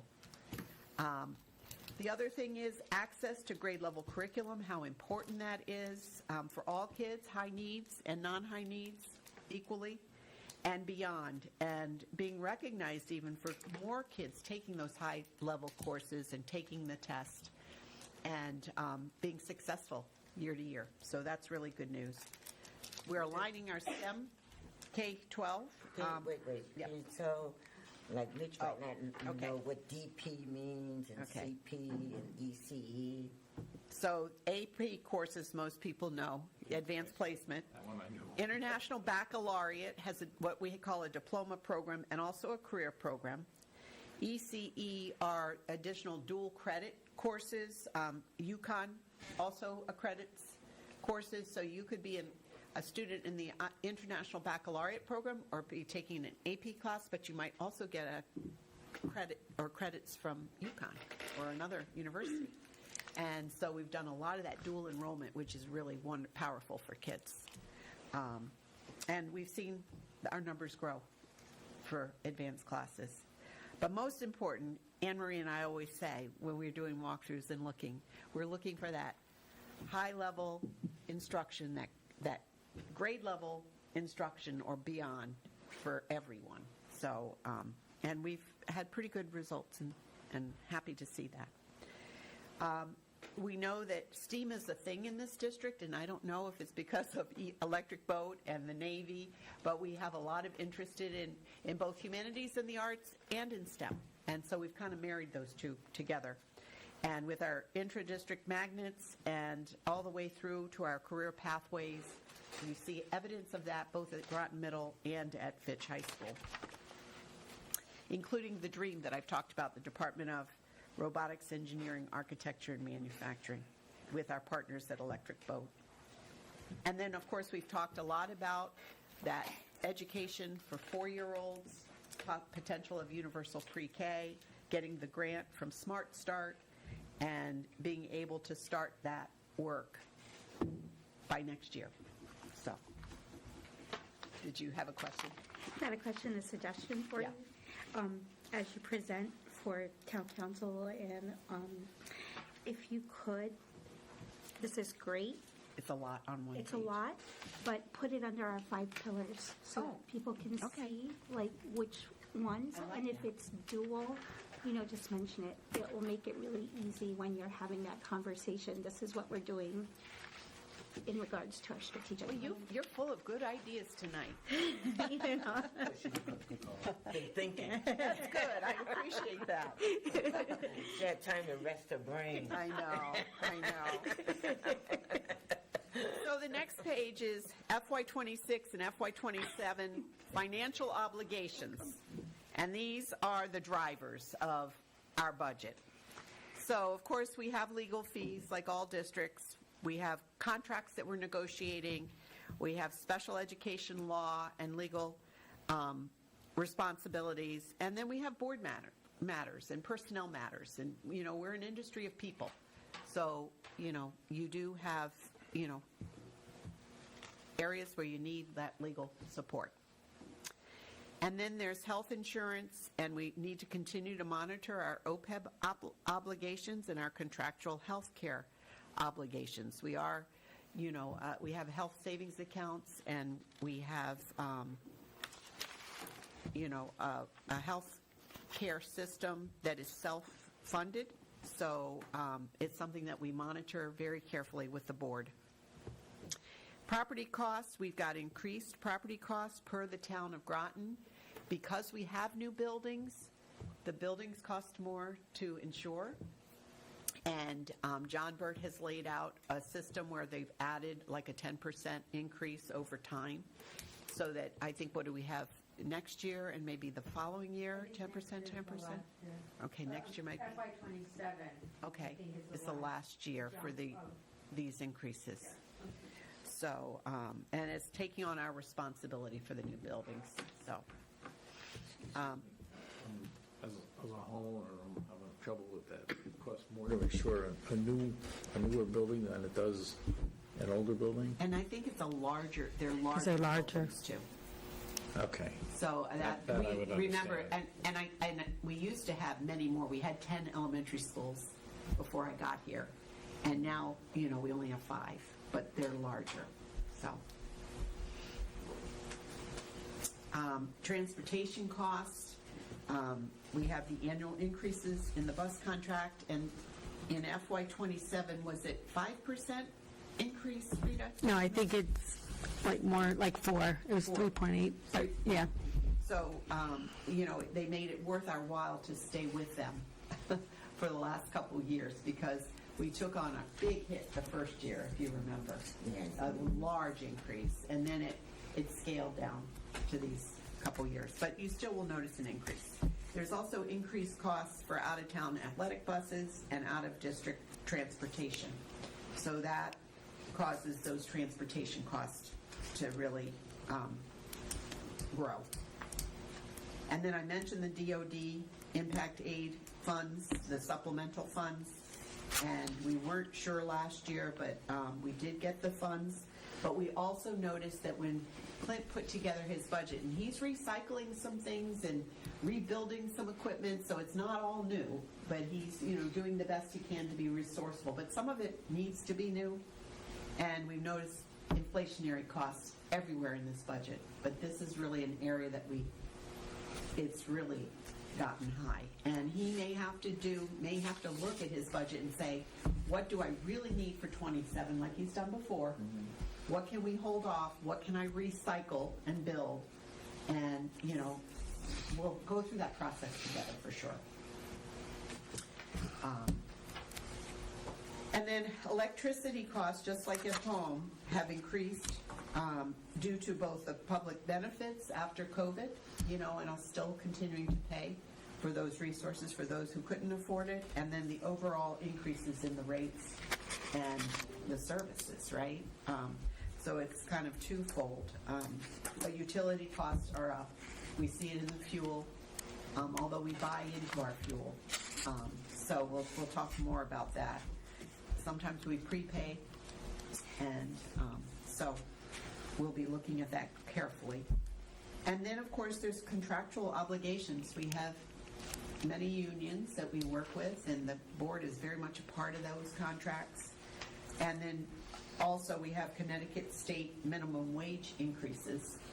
And we always try to stay a little ahead of that, and even in negotiating some of our lower rates, we really want them to stay ahead. And you'll see when you see some of the different groups, when we show you the details under the 100s, which are salaries, and the 200s under benefits, and each of those areas will show you all the details. We want to take time with that in the beginning of this process so that you can really, like we talked about, what are the top 10 drivers of the 100s, the 200s, the 300s, all the way through.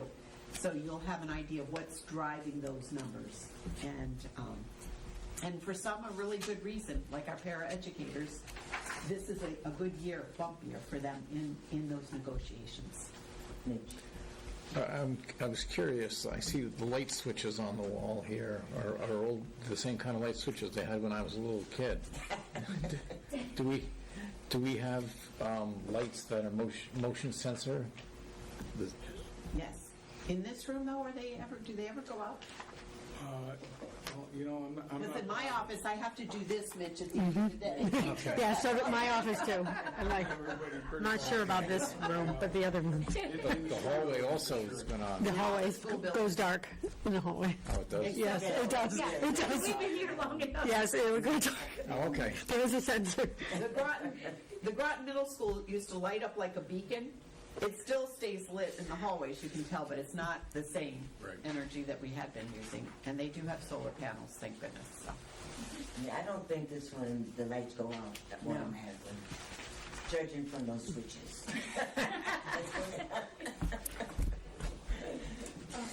And I know Lauren was going to be on Cassini, if we have questions about the district enrollment trends. Yes, she's on there, I think. Are you on there? I'm here. Okay. Hi. So Lauren, if you want to just talk about the district enrollment trends a little bit to give us an overview of how you worked out these numbers. Jen has a quick question. But Jen, ask your question. Before you go there. Okay. The DOD supplemental, and you don't need to answer this for today, but like when we go through the budget, will it be enough to cover, like, if we wanted to replace all, if not a majority of our workbooks? Because I think it was last year, like the average age was like 8 years. Workbooks? The Chromebooks. Chromebooks. Oh. So just something to think about, like, because if we have the funds now, let's, let's try not to rebuild if we don't have to, and if we can, replace the entire population and then put it in a cadence going forward to replace it, so we don't end up having to replace everything. But if I remember right, like 8 years, that's pretty steep. So if you can ask Dr. Kennedy to look at that. What we received was close to 500,000, close to that. And we were able to fulfill his request with that money, which was good. So we'll definitely keep you abreast of what we could do should we do that again.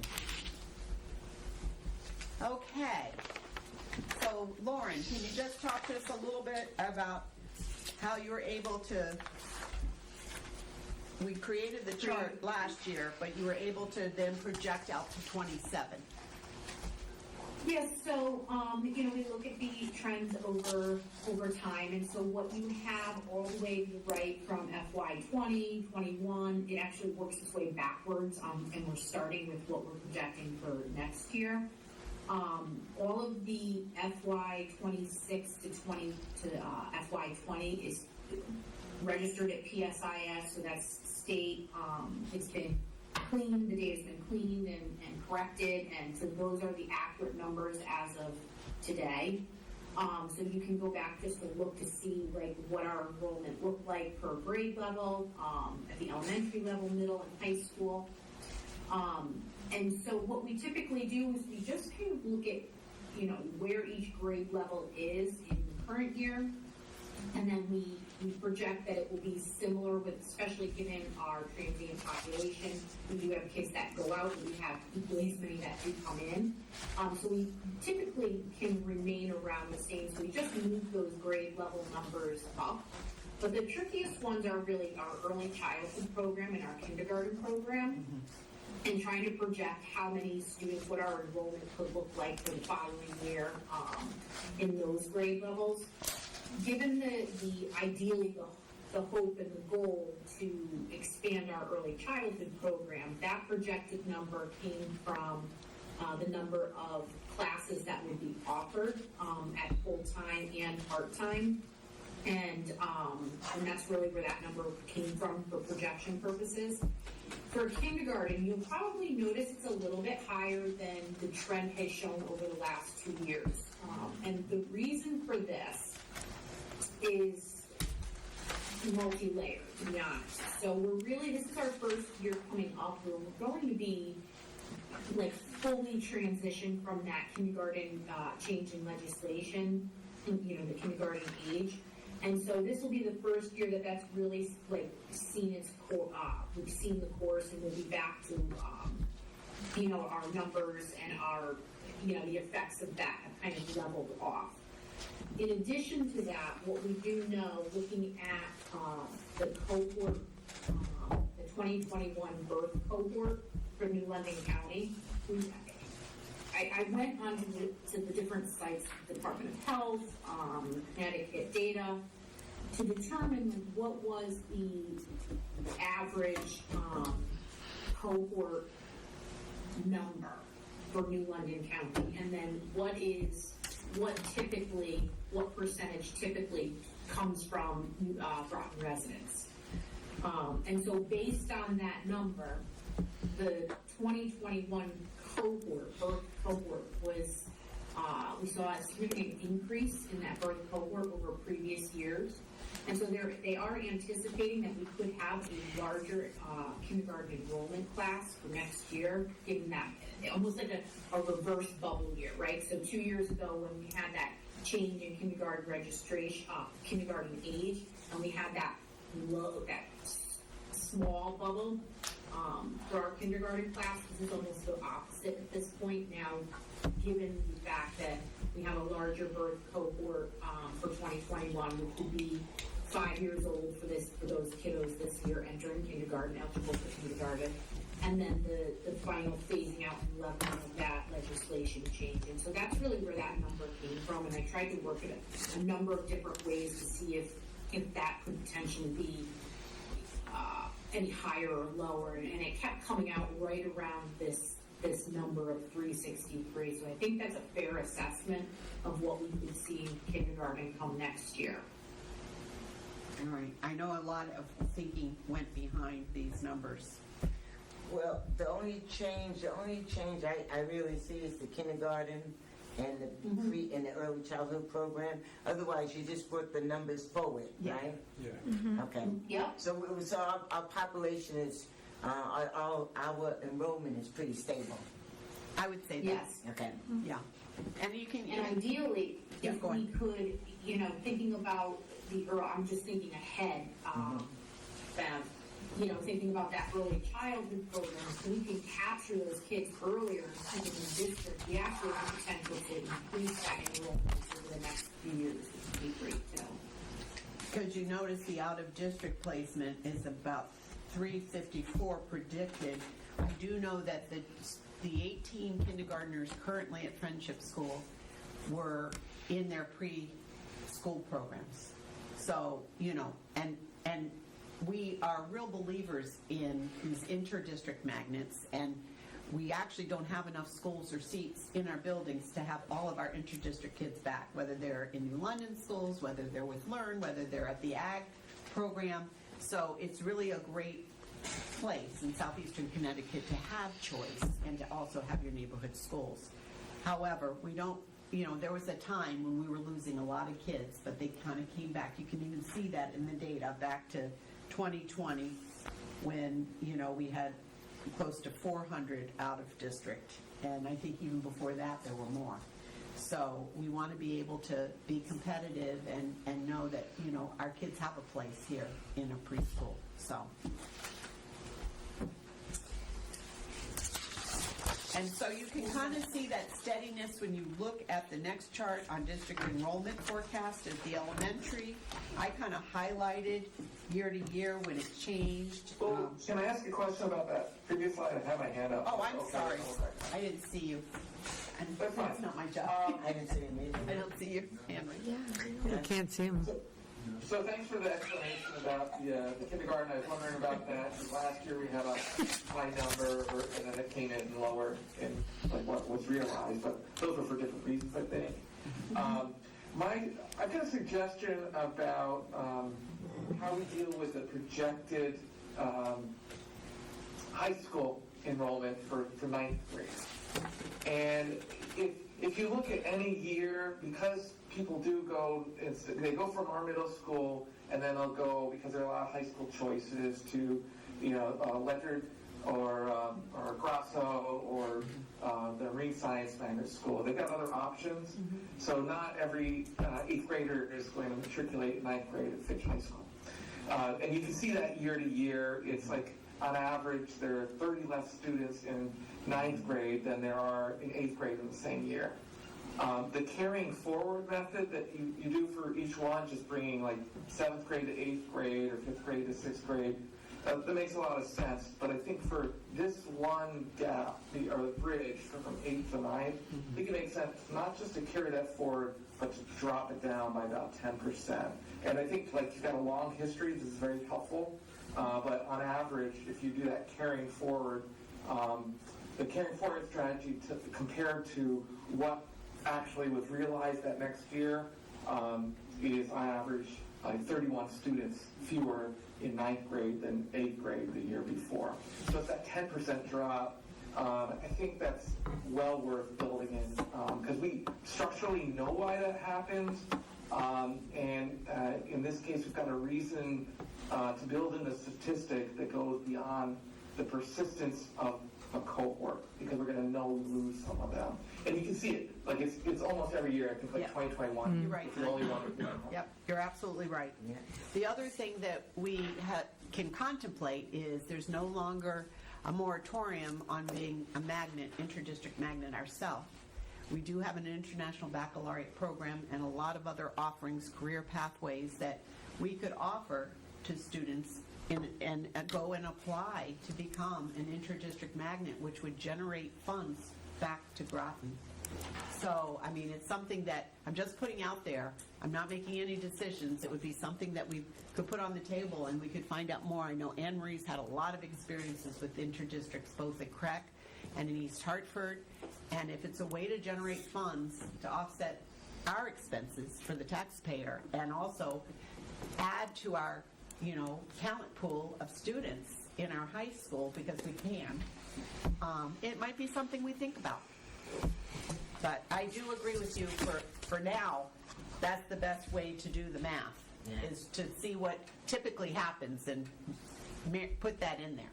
So thank you. Yeah, I do appreciate your feedback on that, and particularly because I was struggling with that myself. I kept going back and forth as to whether or not to go that route, and then ultimately decided with some of the efforts being put forward strengthening our high school programs like the manufacturing center. I was hoping that and thinking that could generate an interest in some kids to stay. And so I ultimately ended up continuing with the method, but I do appreciate your feedback on that. Thanks, and those are good points too. Thank you. So you see the next one. I agree with Mike's comment there to discount from ninth grade. I would, just for consistency purposes, Lauren, like if you can flip it, I know there was a reason like you put 27 next, but if you can flip it 20 going forward, 2021, with 27 at the very end, because all the remaining slides are like prior year, like 25 carrying forward, so it's just like a way. And if anyone ever wanted to trend this as a chart, we would be able to trend it. So that's my only comment regarding this slide. If you could just flip the, yep, thanks. Okay, next slide. Oh. So the next two slides are elementary, and as you can see, we mostly have either 3-tiered schools, which is 3 classrooms per grade level, or 4, or a combination of 3 and 4s. So that's pretty, like you said, that keeps it kind of, what do I want to say, consistent? Yeah, in the numbers. And then if you go to the district enrollment forecast for secondary, you can see our PSIS numbers,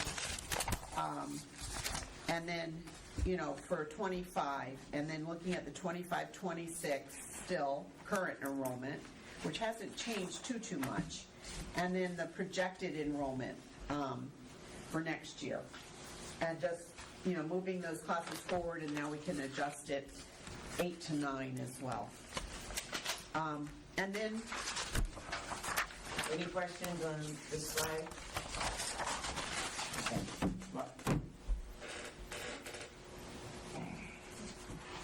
So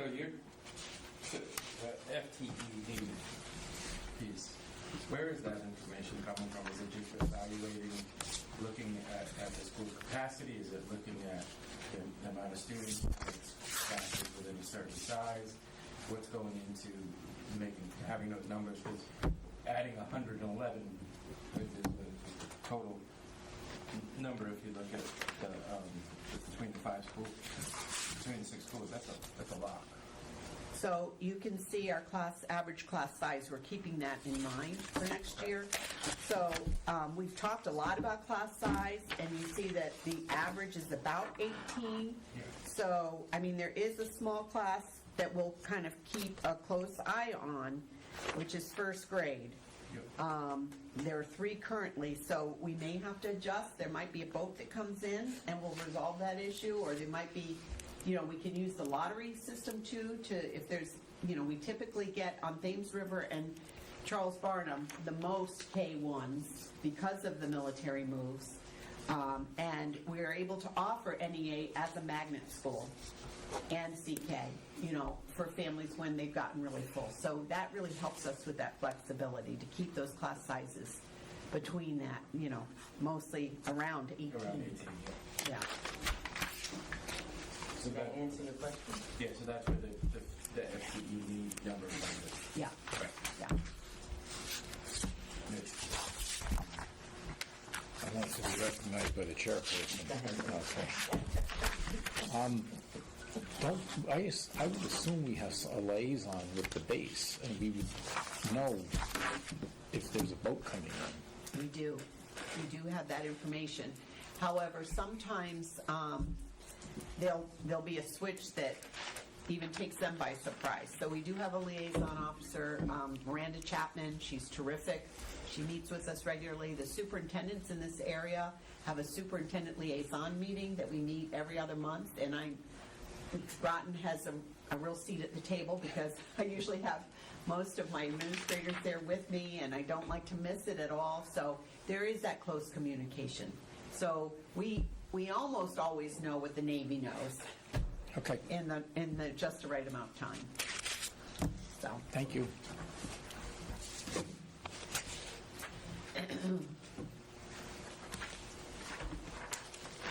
And then there's the CIPs, which this is just, our beginning looking at this. This has not been submitted yet. And I'll work with the board to see, what we really are going to prioritize. What we did was HVAC is now law, that we have to have it tested, and then we have to repair whatever gets tested right away. And sometimes that cycle, we've not put it in for CIP. So if you go down to HVAC testing and repair, which is kind of in the middle, I wanted to start with that because that's per legislation. We have to do that. And we've estimated that it's going to probably be $200 that we're going to ask for the town for a CIP. So that each year when we're testing these, we can go on and fix them right at the same time, because that really shouldn't be an operational cost. Above that are all of the upgrades that we've had estimated, even at Northeast Academy and Catherine Kolnowski, which are not that old buildings, but they almost need the whole HVAC system on top of the roof redone. Fitch High School has upgrades as well in the $5 million range. And Charles Barnum. So when you look at our older schools and even a couple of our newer schools, HVAC comes at a very hefty cost. And I can't even imagine how the town would take care of these. They're not going to happen all next year. And we might have to do it in pieces and parts. So we'll probably talk to John Burt to see what's the best way to get some of this work done. So I'm looking in the middle of the line where I see the HVAC testing and repair.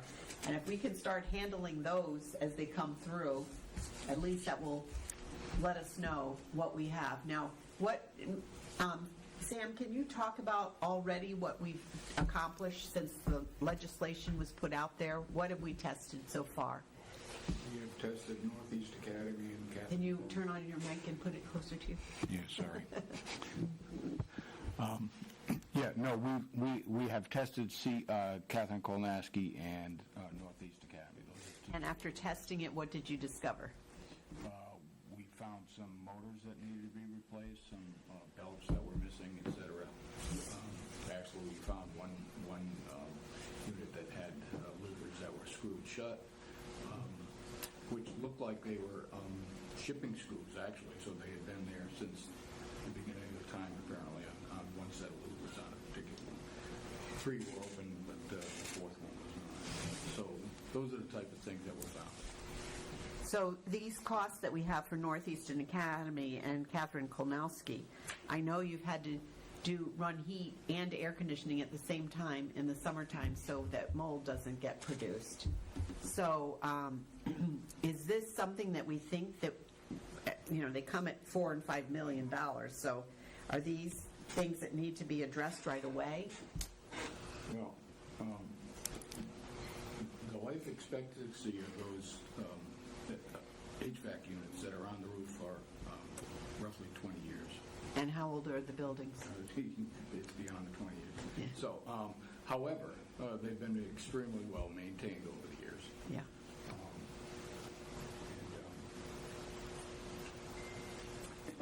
So, Mitch knows that when we're running the AC and the heat at the same time, it's active dehumidification essentially. So, for the others, that's exactly what's happening in the summertime and the more humid days. Is that we're actually running the boilers and drying the air with the boilers, as opposed to units that already have the dehumidification in the unit. So this project has been sent on to the town manager, and it's on his list of things to put out to bid at some point. So I don't have a date on that yet, but we're working with John Burke. And those are probably your 2 biggest priorities at this point, right, out of all the schools? Yes. Mike, do you have a question? Yeah, actually, it's just a suggestion on this table.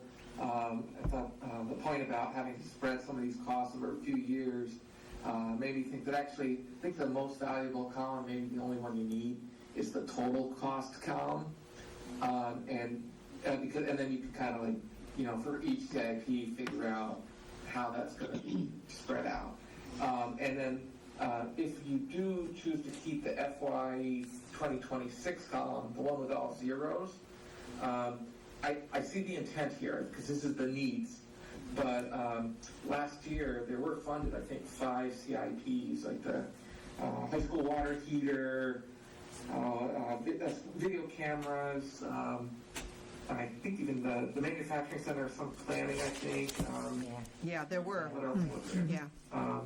The Fitch PA system, and then there's one of the finance software. So if you keep that column FY 2026, add the ones that are funded, that could be useful. Yeah. Or if you just keep the total cost, then you don't need to put those 5 lines in.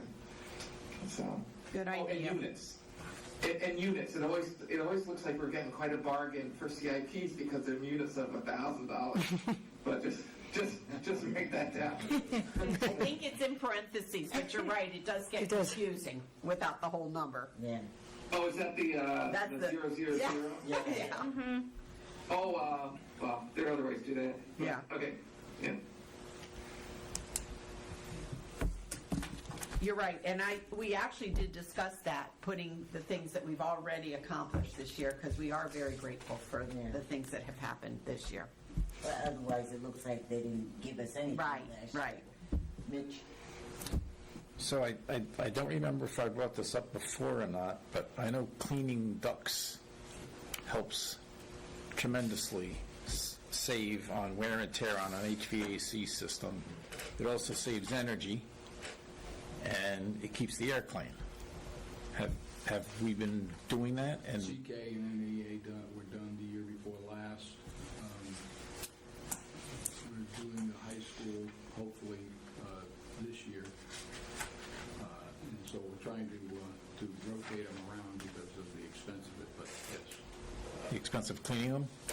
I beg your pardon? The expense of cleaning the ductwork? Yes, well, yeah. Are you saying it should be an annual thing for every building? I think you need data. Yeah. I think you should get some kind of sampling as to how much dirt is in the ducts, and you probably find more closer to your fans. And once you have that, you can make a determination as to how often it should be cleaned. You don't want to waste money by cleaning it every year, maybe too much, I don't know. But you keep track of the data. How often do you clean the ducts? Well, we hadn't done them, they hadn't been done previously until we started this program. Also, they haven't been done like in 20 years?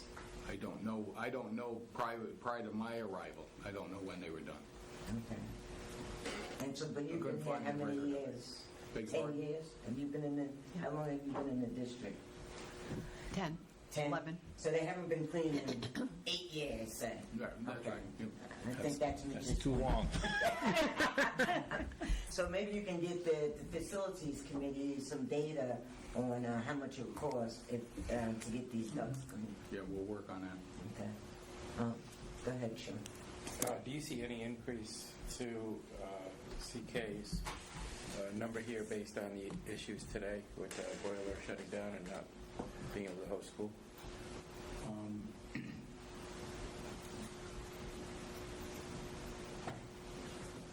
Not in regards to that. What we actually found, New England Mechanical came in. Our boiler tech is out on a health issue. So New England Mechanical came in today.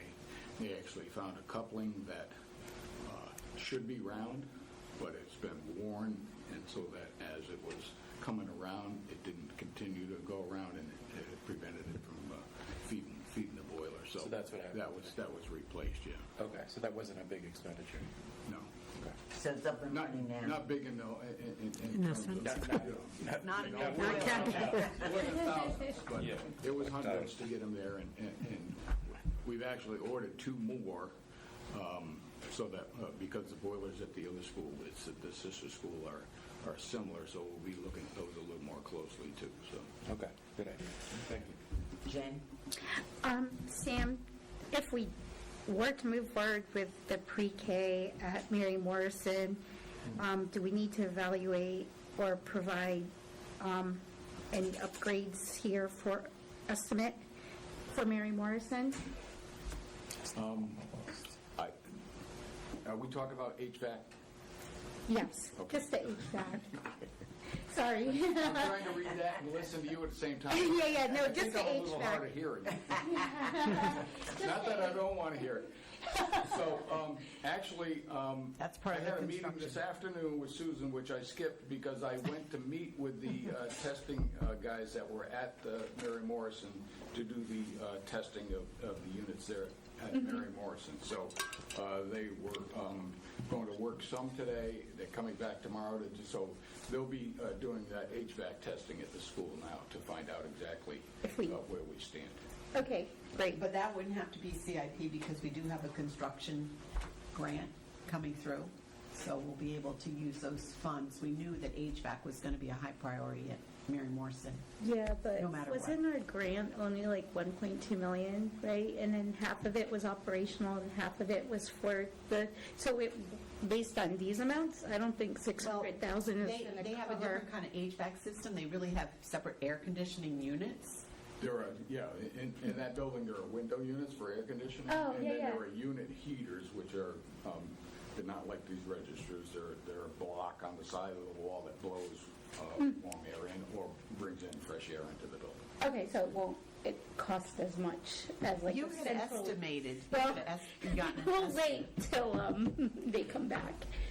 Yeah. But okay. Yep. Any other comments on this page?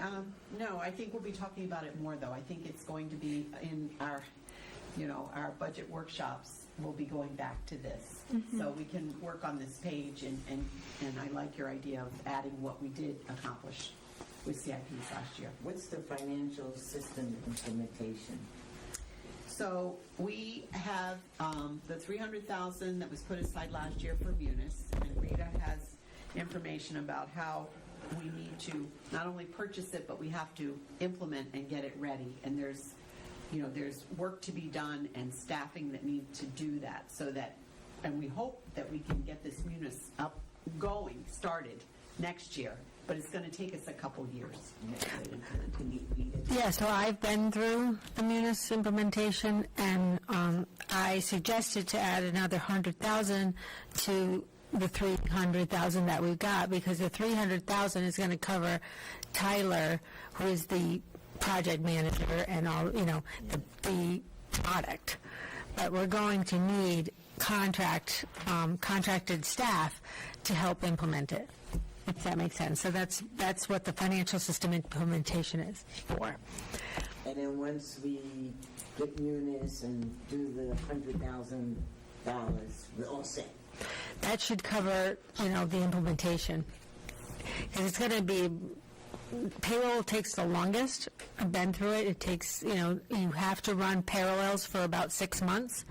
So that's why I had talked to Clint and Susan about adding the 100,000, just to make sure if we start in July, that we're covered for the extra contracting.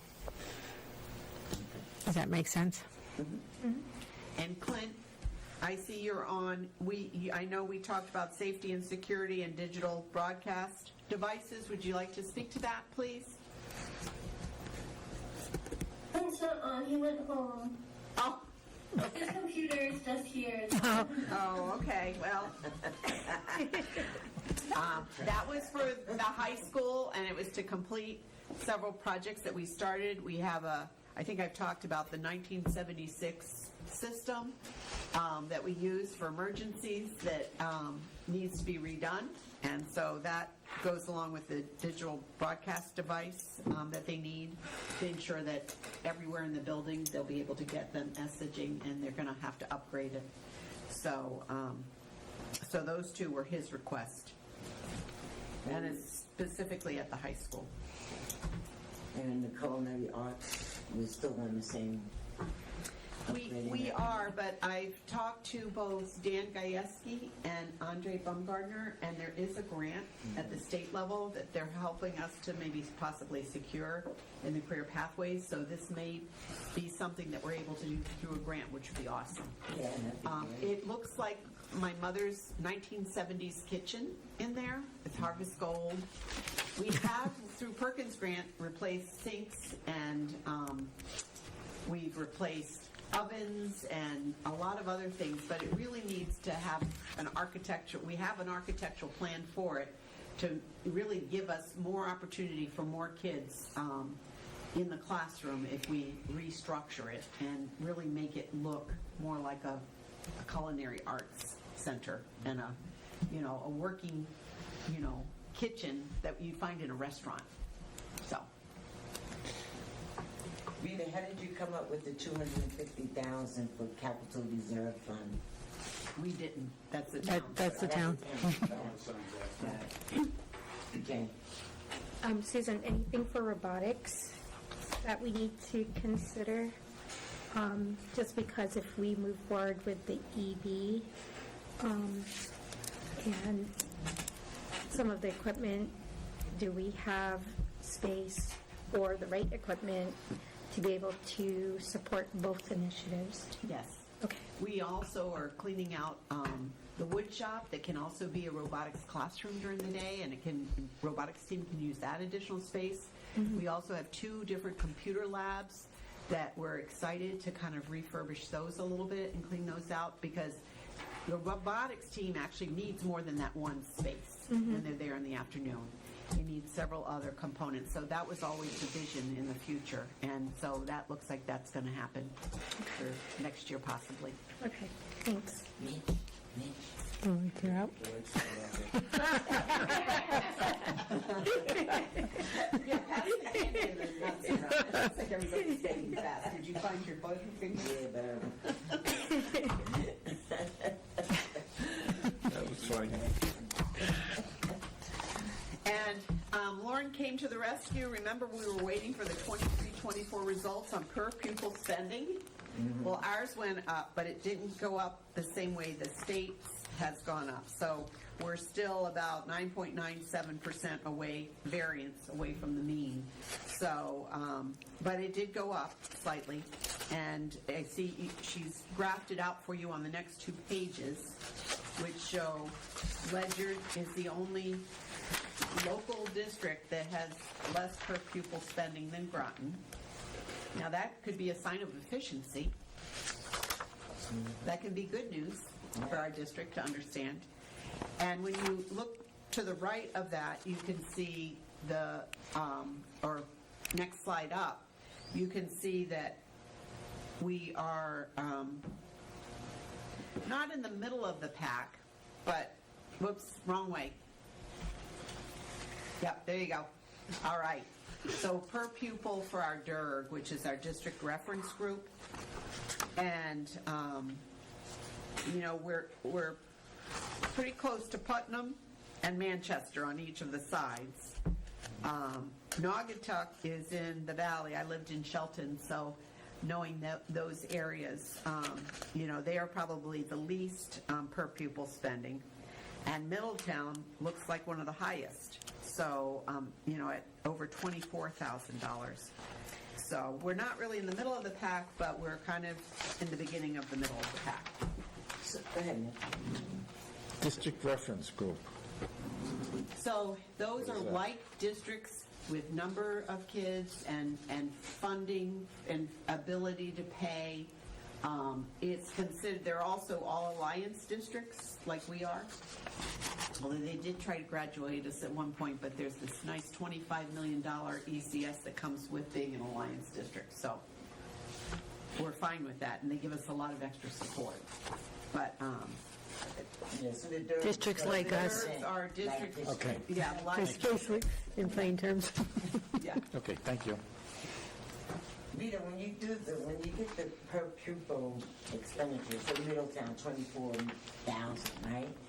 How do you take their budget and divide it by the number of students, and that's how you come up with this? These are all come from, at the end of the year when we file the EFS report, which is the state report of expenditures. It includes grants. So you can see, you know, all districts going up during COVID because it's going to include all the grants you received for COVID. So it's every expenditure we made during that year. And that was And then it's divided by the number of students. So, so the numbers could depend on maybe they spend more in special ed, they get more grants, so, yeah. Yeah, it's not just our general fund budget. Yeah. You know, if you get more grants, state or federal, it could go up. Yeah.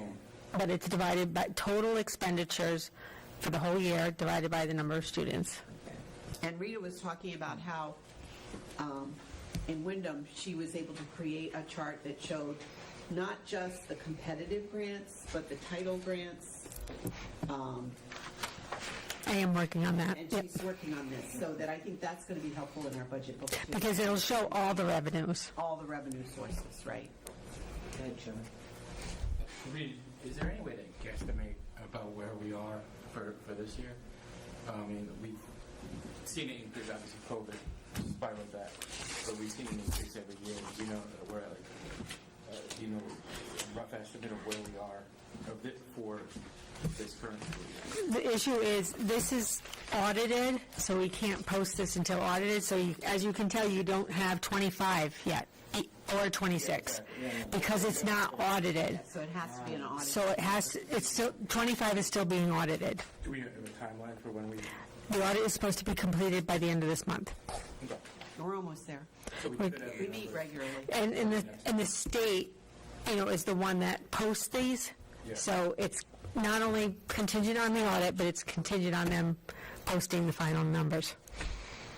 Will we Is that have into Ed site? budget for next year? Probably not. And you can't even give us a guess. I mean, I can look at what we filed and what we've signed off on January 31st. You know, but it's not going to be on Ed site is where we get this information. Not official, right? Correct. But I will. It should be anticipated a jump forward. Yeah. State parts of the To be honest, with all the COVID funds that Wyndham received, I'm not sure about how much Groton received, but I tend to think there's going to be a drop in some areas if they don't have the COVID funds, right? So, but I can give the unofficial number for us. You should see the trend, though, when you see the variance from the mean at almost 10%. Yeah. Yeah. So, if trends continue. Yeah, it'd be nice to stay. Jen? So, I'm going back to the expenditure per pupil. And I know we increased, like what we requested. But if you compare us since 2017 to where we, the latest reported financials, we've decreased significantly compared to Connecticut average. Yeah. So that's something that, as Susan, as you're presenting, like making sure that it's highlighted. Right.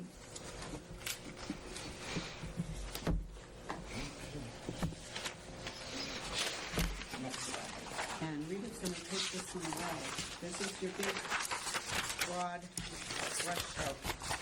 And I didn't have anything to do with setting the number at 7.7, not because it's likely or it's lucky. It just came up. It was one of those anomalies. Is that your lucky number, 7? Well, it's not only lucky, it's likely. It's a probability thing. So obviously this is the high-level overview of the major objects, which is what the state mandates us to, go by, basically with our budget. And I'm not sure how to explain it all because we're going to go into detail with the object codes on Thursday, on our Thursday meeting, and it'll make more sense when we go line by line.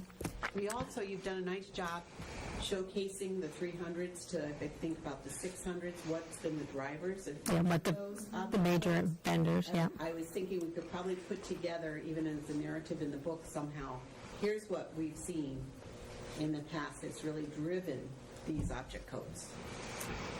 Go ahead, Rita. But what I've put together here is just my projection of, the major objects, and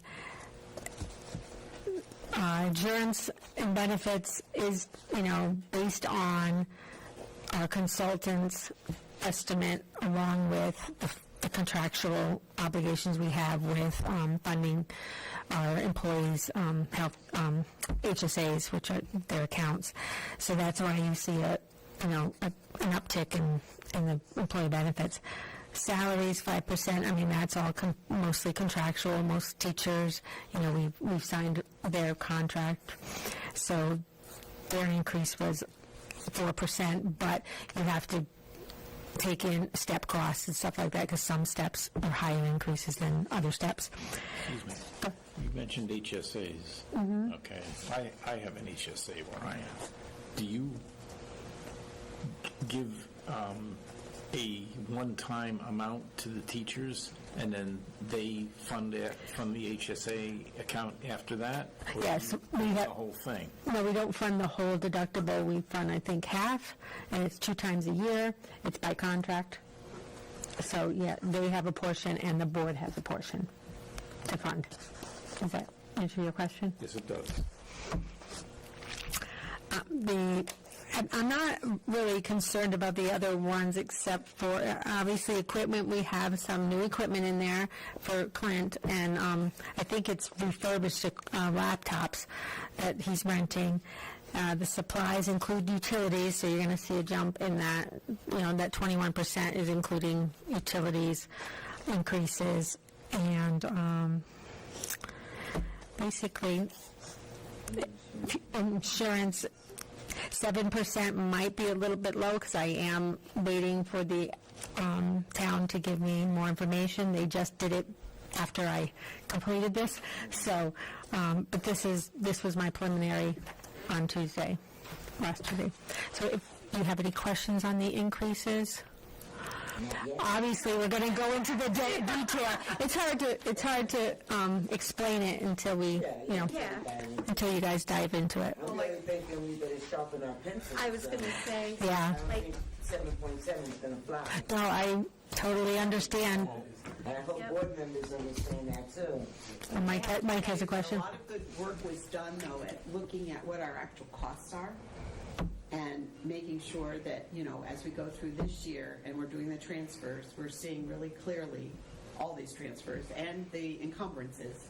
We're seeing really clearly what it takes to pay for these budgets, every single area. So I commend you for that. I understand 7.7 is high, but it is the first the first draft, right? The first draft, in my experience, has always been higher than obviously what you bring to the town, and because we want involvement in where we do cut, right, of what we believe is needed. Right. Yep. Let me do Mike, then Jen, then Sean. So I do have two quick questions. One of them with the column that's the FY26 current budget. Is that the current budget after we've, including the transfers we've made, the past few months? Yes. Or is it the one that was approved after we had to incorporate the reductions that the town council and RTM approved? Reductions relative to what we had asked for. This is the current budget, including all transfers through January, the first week of January. This is the current budget as of the beginning of January, so it includes all transfers we've made already. Thank you. And my other question is, maybe you said this, but the employee benefits going up 15% or so. You said that's a number that was given to you. Is the town, the rest of the town, are they seeing a similar increase? I think that'd be, you may not know that, but it'd be something worthwhile to find out. I know we've got more employees, but I'm wondering if they're facing those same broader realities. I think because they have different contracts and different cost share, percentages that go into this number, because this number is not just the MDG number. It's that number minus the employees, pay a percentage, and the retirees pay a percentage. So I'm not sure if the towns is going to land in the same area because they have different unions which give different cost shares, if that makes sense. Yes, thank you. Jen, and then Sean.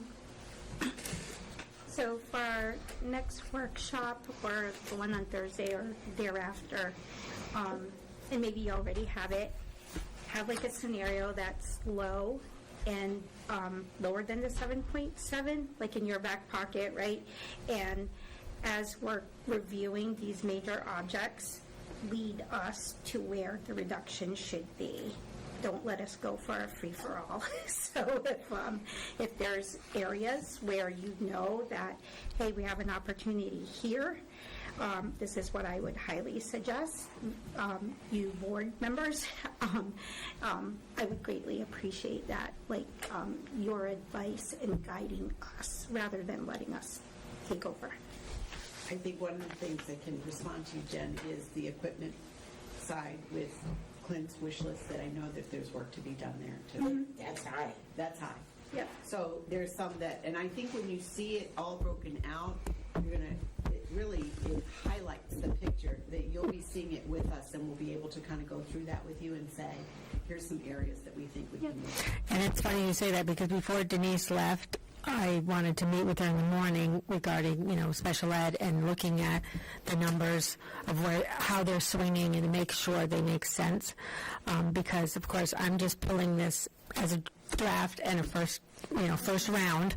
But I will, work with Susan and the team to look at areas where we think we can drop the number. Yeah. And you did ask the principals when they came with their data about what are those high priorities. So I said your top three, put them in order. I can't promise any one or all, but I do want to see that. So, and I knew you wanted to see it. So they're going to be getting me that too. Yeah, definitely. Because if the district thinks something's a priority, but we end up saying, cut that, and then we put ourselves in a jam 2-3 years from now.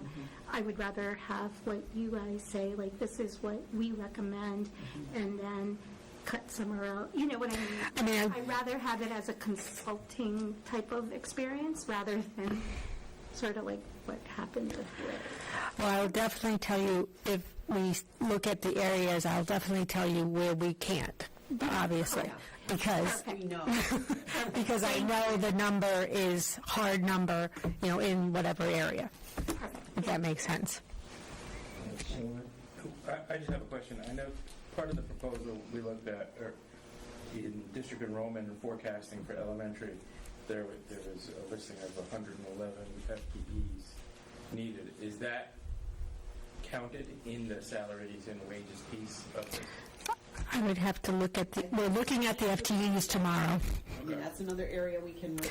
Yes, Even we looking have to look at at the that. high school, they haven't, gone for their classes, but we talked about looking at how that's playing out as they go to, do next year's schedule. So there's definitely some wiggle room that we can look at. Okay.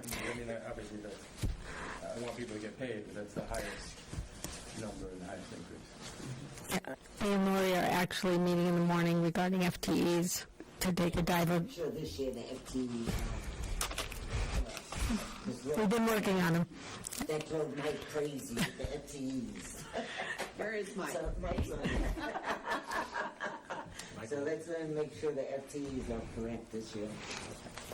As close as you can possibly be. We'll work on that. Any other questions? Discussion on this slide? Nope. All right. Thank you very much, Linda and Susan. And Lee for hanging out with us. And Sam. And Sam? Sam with his new book. Page numbers. Page numbers, if you... Page numbers. Page numbers, okay. Thank you. Page numbers. I'll take a motion to adjourn. A second. Motion to adjourn. Okay. Andrea, it is, Jim, what time do you have on you? It is 8:47. 8:47. Do I have a second for adjourn? Second. I think we meet at some time. Okay, all those in favor, say aye. All right. Okay, we're adjourned. Thank you, Mike. Thank you, Andrea, for sticking around. I appreciate it. Thank you. Don't forget, see you on Thursday. Recording stopped.